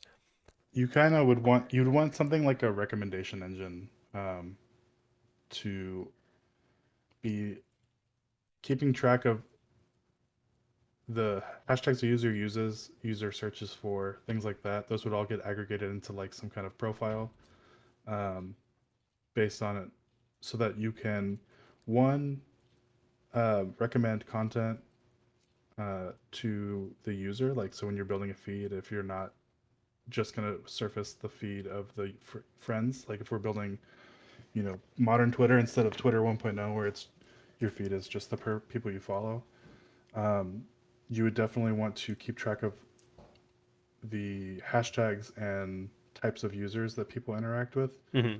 to recommend. Uh, similar content maybe that would, I forget what it's called, but there's content that's uh, similar plus something else to like uh, expand the interest, like test expansion of interest, Yeah. so that you can market other things, get people into categories where you could deliver them advertisements that you have available. So yeah, that's, I mean, it's part of the advertising plot service, and it's part of the recommendation engine.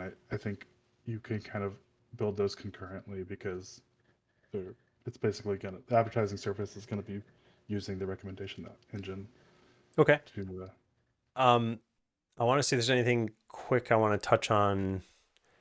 I think let's talk about outages quickly. yeah. How would you make your service resilient to outages? And let's leave it open-ended. I'll leave it at that. How would you make your service resilient to outages? Yeah, so there's kind of there's some ways you could there's some different ways that you could handle that. One, we're already horizontal scaling as much as we can. Uh, if a node dies, route them to another node. That's all happening in the load balancer, that kind of stuff. Say a backend, say the whole backend goes down at the same time for 30 minutes. Uh, you could have a failover state where you have, some version of the client that loads when the backend can't be communicated with. That either serves error messages or it serves things like, um, statically generated content that you could serve users in the meantime. Mm-hmm. Like, as you go throughout the day, you could generate static content for users, like as they're building it. So like as they're viewing the page, we build static content, we ship it to them. We could allow them to still receive that static content if the database can't be accessed. Um, we could still send things to the queue, like, if they make requests, that kind of stuff. It is confusing if you gather a bunch of events for a service that's down and then like the events all happen later. So you kind of have to do maybe there's a decision tree of like, if it's a micro outage, you allow people to still pop things into the queue. If not, then you start serving like, an error page or, static content, but inform the user that there's something wrong with the back end. Okay.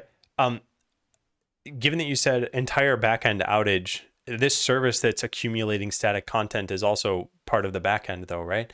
So Mhm. how is it that this didn't go down? Well, so if the backend, like if say like the recommendation engine goes down, we can serve, you know, the content we've already generated, that's, cached on the CDN layer. Mm-hmm. Um, we can serve the uh, kind of like a preset content. Like if you want to have like stuff that you have prepared in this case, like, the top 100 tweets of the day, you can keep those cached on the CDN so that in the case that something goes wrong, you can serve them that so the users don't leave, that kind of stuff. Okay.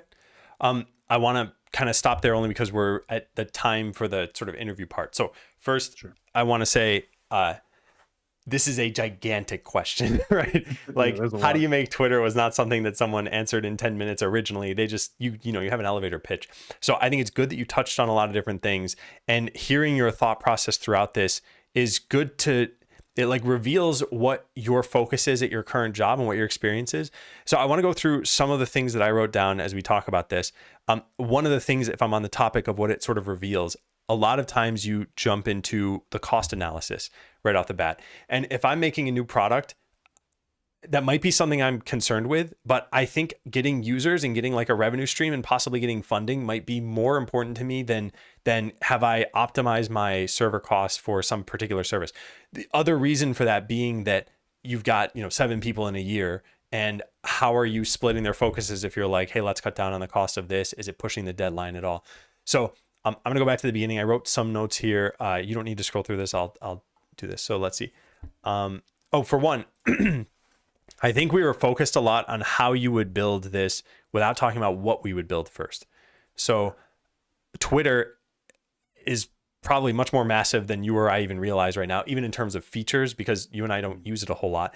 But there are private messages, for example, that we never touched on.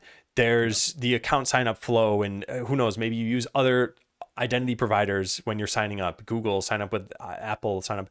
So knowing what it is we're even talking about before we immediately jump into, okay, we're going to support 3 platforms and we're going to have this as our database. I think that's good. And I think you started with it by asking, okay, what is, you asked some clarifying questions of like, okay, are we doing this on web or mobile? And again, this has to do with the breadth of the question that I think it's hard to say, okay, here's exactly how I'm going to tackle things. But I think knowing, it's almost like writing a book, like knowing that, okay, here's the introduction. So I know that now I'm going to hear about these characters, and then hearing, okay, here's the expansion of this, and I hear a story arc and everything. If you could sort of anchor me to, okay, Twitter, we're going to build out, I think, just the basic Twitter functionality. You sign up for an account, you post a tweet, there are no tags, there's nothing else. Let's maybe start with that. And you'd mentioned minimum delightful product at some point too. I think knowing what that minimum delightful product is, how will we delight our users? And again, just kind of anchoring me to what you're building. By the way, interrupt me at any point if you'd like more clarifications on this stuff. Otherwise, I'm just going to sort of machine gun out all of my feedback. The next thing, and I think this is important for any system design interview, is to always talk about trade-offs. I think at first you sort of jumped immediately to, okay, we're gonna have a graph service, and that might be the best conclusion. And you might even know that Twitter had 4 different services and ended up at a graph service, such that you have the benefit of hindsight. But I, as an interviewer, don't know that you know that. So to know that you said, okay, well, look, we're going to consider this, this, or this. Here's why I would go with this. The other one would be better if we knew we had 3 years. This one would be better if we knew we had an infinite budget. This one would be better if we had 100 employees. I think knowing those trade-offs is like the key thing for any system design interview, because really at the end of the day, you can build a product by putting all this on one server and saying, hey, we're only going to handle 2,000 users. And Twitter can work that way. But if you value scale, then clearly it can't work that way anymore. So knowing those trade-offs, I think, is important. At one point, I asked you for some napkin math about the number of users Twitter has, and I saw your eyes go a little bit to your left, and I think you were looking up, and then you said 245 million active users, and I was like, okay, I'd like to hear you come to that conclusion, only because there are lots of times you won't know the answer to something and may not be able to look it up. But in general, I think interviews are about how you think, and knowing that you have access to that is, of course, good, but I'd expect you to be able to do that search. So saying I was something unprepared for that. Like, how do you approach something like that? So for something like that, I think it's almost like an algorithmic question of you break it down to a base case, or you tackle something that you already know. So for example, you might say something like, okay, well, we know that there are roughly 360 million Americans. We know that, maybe out of that many people, 20% use it, or 10%, or this many people have devices, or we base it on world population. Twitter is one of the most used websites in the world, and maybe you have a reference for like, well, Facebook is used this much and Twitter's not quite as popular. So any of those things would be good. And barring all of that, just saying something like, you know what, I know Twitter talks about scale constantly, so we got to assume it's at least 100 million people per day. Any of that sort of thing, just to make me kind of key into, okay. And by the way, you could say at any point, I would just look this up. I would do the research on this. But since I can't, or since I'm not allowed to use a computer or something for the interview, I think that would be good. Let's see what else. Oh yeah, so we talked about API stuff. In my mind, what I was thinking this whole time was whatever it is that the client uses to post is what a bot would also use to post. And you would just have an API token in the back end that would control what rates you have. I think you were thinking about this differently, and I wasn't totally sure exactly how. So I'm not sure if there's a disconnect there, but you'd kind of mentioned almost like having 2 APIs and then keeping the API separate from the application layer. I think whether you're using gRPC or whether a bot is using gRPC doesn't matter to the end user, and both would just be, API tokens accumulating somewhere in a bucket. Okay. Let me see. So I wanted to hear some talks about cost versus speed. Again, you had a very cost-centric mindset, and a lot of the times you can pay more to speed up a process. Mm-hmm. So cloud services now, especially if you were to build Twitter on AWS, there are probably like 14 different practically tailor-made services that would really help you, including things like the load balancer, the CDN, CloudFront for the caching. Like you'd use all these things, and you probably, again, knowing they exist and saying I might use this but not focus too much on the cost originally. You even mentioned things like serverless Kubernetes. It's like Amazon has their fingers in every cloud service now, and can provide these things. And so then when you started to mention things like Vercel and Netlify, I thought, I'm pretty sure Amazon must have an equivalent, and it's good that you know these things and that you use them. And given my original question of you have to build this in a year with your resources now, your expertise does factor into this a lot. This is not an aspirational like, hey, I just want you to build this platform. So I recognize there's that trade-off even for that. I think it's still something good to note. Again, trade-offs are just so heavy in system design interviews. The database stuff, the compute stuff, I think for me, what I was thinking of is more like your compute needs to live somewhere, and having it be horizontally scalable is an important facet of where how that compute is. But are you getting VMs and you're adding VMs to your pool? Are you containerizing your application and you're submitting this to like a Kubernetes cluster somewhere? Mm-hmm. Are you doing any other number of things? Do you have in-house servers at first and you eventually switch to the cloud? Those are the kinds of things I was thinking of. Kind of the same thing with the database is you're probably going to take some off-the-shelf database software at first, given that you're not going to write a database in a year. So knowing which kind of software I think is fine. And I think you touched on that well enough. I don't think there's a major problem there. Same thing with SQL versus NoSQL. I think it's good. You talked about, okay, here are the trade-offs. I know SQL. I feel like this is relational. I think you'd also maybe get into, there are very graph-centric databases, not GraphQL, but like social networking kinds of graphs where you know that you'll have different kind of cache locality based on what you're pulling from. There was one other piece of this. Oh yeah, we talked about outages a little bit.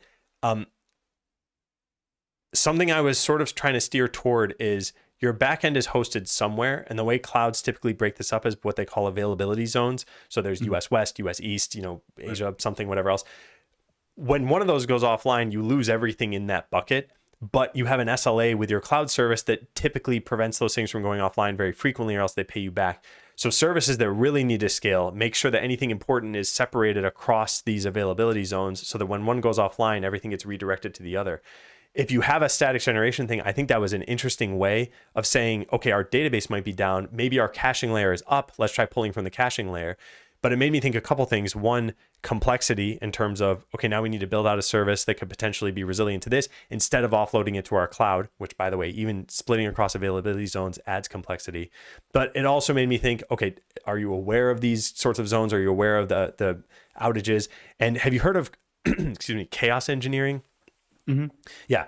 So for those who don't know, this is something Netflix does, which is they purposely instill failures in their system to see how it will react to those failures. And the failures could be at literally any layer. It could be network requests don't make it, your database is down, your application servers are offline, your load balancer is down, any of those sorts of things. Prod. What was that? And they do it on prod. Yeah, they do it on prod, because otherwise, how do you know that you have these issues, and how would you know how to recover from them?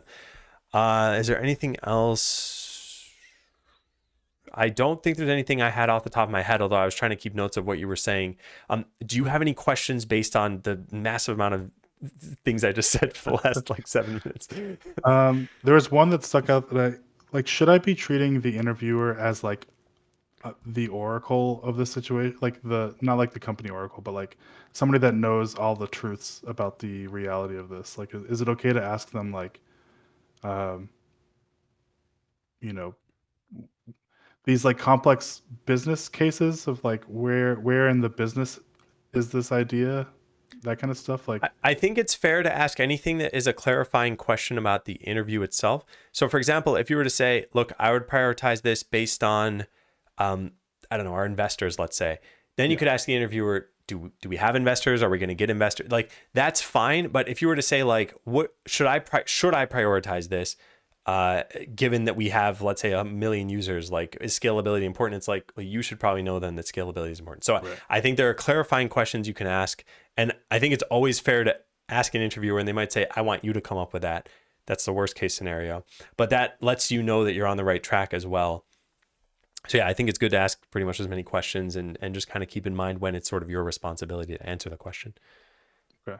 And then the cost benefit analysis that I was kind of like trying to integrate into that, is that like, should I ask how much money we have at the beginning in terms of like having to constantly pepper that throughout every decision, or is it like, I think what I would ask is how important is cost? I'll touch on it. I'll say where we could make optimizations, but maybe they say, look, getting the product online is the most important thing. okay, And again, this is such a large question. There are so many things. At any point, I could have said drill into just the database, and we could have talked for 2 hours about that, and then drill right? into. But we spent maybe 5-10 minutes on each topic. So I think cost is one of those things that it touches everything because there's no way to just poof software into existence. You either get something off the shelf or you have someone develop it. So yeah, I think that's one of those things where you find out like, okay, what am I optimizing for, or should I come up with it myself? Yeah. Cool. By the way, I want to say some other good things that you did. I didn't want to sound like it was just criticism. You kept a level head about this throughout the whole time. I think it's easy to get frazzled during interviews, and I hope it helps that this is a mock interview environment. You were talking and explaining what was going through your head. Again, that's really important. I think it's a little easier for system design interviews because there's no end algorithm you need to produce in the end. It's all just what are your thoughts and getting them out of your head. So it's good that you talked through that stuff. I think you also did ask questions where appropriate, and you asked clarifying questions when you were either confused or a little off track or something. So I think that's good. I would keep doing that. Again, I sort of think the biggest takeaway, and this is for all system design interviews, is the it depends as an answer. Like that should practically always be the answer.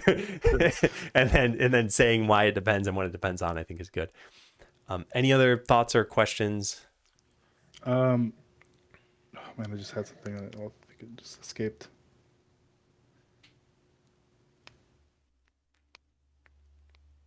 Um,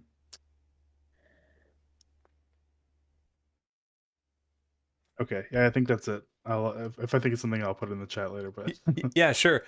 So overall, good job. I haven't read chat, but they might have some suggestions as well. I wrote a lot of notes on this stuff, and I think if I gave you any homework, it would be watch this again at maybe 1.5x speed or something, and just think, now that I'm watching from a sort of third view, how do I feel about this? Where would I have liked to see more? Because when you're in the moment, it feels very different, and you Mhm. have the benefit of having this whole thing be recorded. And yeah, I would probably take a look. But yeah, overall, Oh, good job. Oh yeah, I remember my question. yeah. Just before we wrap, I named specific technologies that I had experience with. Should I be doing that, or should I be like being more vague?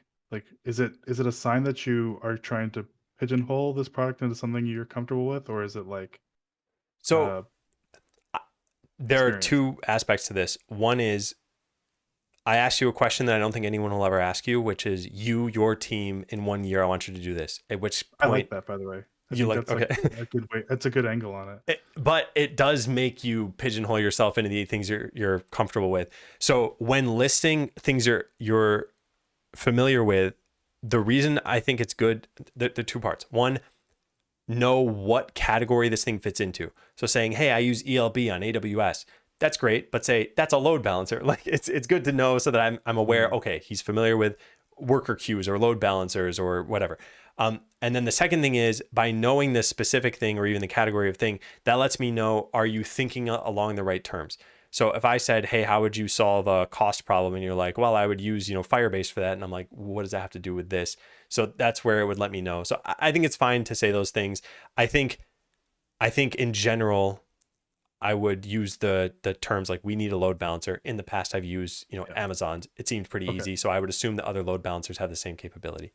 So like name the concept and then talk about my experience with Yeah, using that something, concept. and probably briefly, because I think it'll come through from whatever the rest of your answer is, if you knew this thing or not. I had one other big question for you, by the way, which is, was this along the line? Did you find this helpful? Is this the sort of interview feedback Yeah. and experience? Okay, yeah, No, absolutely. okay, good.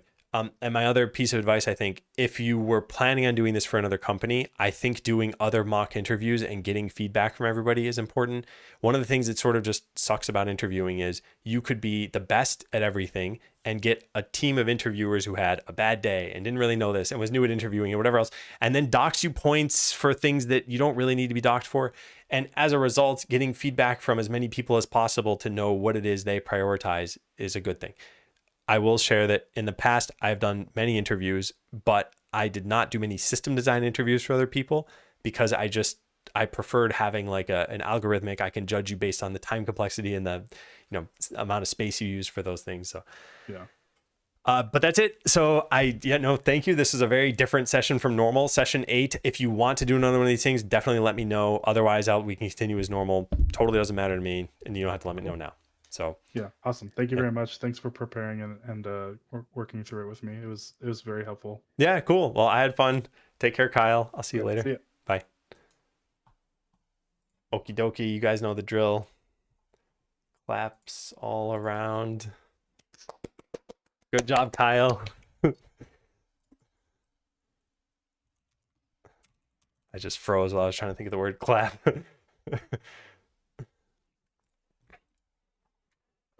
So I hope chat found this interesting too. I myself had done a system design interview or two, maybe a mock interview on stream, and I thought they were super helpful. I wrote all my notes for this stuff if anyone's curious about it. So I think I have a system design. Yeah, system design. And I think, I wrote this here. Answer to every single system design question of would you prefer X over Y as it depends. I know it sounds silly, but it puts you in the right mindset. Trade-offs are inherent to designing systems. If it's fast, then is it using a large amount of space? Is it consistent, available? Does it cost a lot of money, etc.? So all of my notes on this stuff are here if anyone wants to read through this. And I ended up getting an offer from Amazon and from Google and ended up taking the Google job. And, now 3.5 years later, I'm here. So I thought this was helpful. I have also got some resources here, which who knows if these still exist or anything. Prepping for one right now, so that's super helpful. Yeah, and I think a lot of this too with system design is rarely will you be asked a question that you can fully answer in, let's say, 40 minutes. Usually there's way more content than there is time, so they can tell what you're prioritizing and whether you've kind of hit the right notes. And the interviewer is rarely like a jerk in these situations. Usually they're able to help you and be like, okay, well, we didn't talk about this. What do you think about this? Okay, so it is definitely lunchtime for me. It's 12:30, and also not that it matters too much, but it's just been getting progressively warmer in this room. And I have our AC set to kick on at 1 p.m. And whenever it gets too warm, I usually duck out and change it. But it got warmer and warmer during the interview. So I'll be back in about an hour. I hope you all rejoin. We're going to be finishing the summoner, which, what do we even have for that? We have like 2 tasks maybe. I said I was going to change bite, make it so the healers can't heal. So there's not too much more with that. And then, you know what? I think as long as we're on this role of designing classes, maybe we'll add in the archer who, whoops, I didn't mean to go to that. I meant to go to this. We'll add in the archer whose graphics I just got. So yeah, we can potentially design that class. Take care, everybody. I'll see you in about an hour.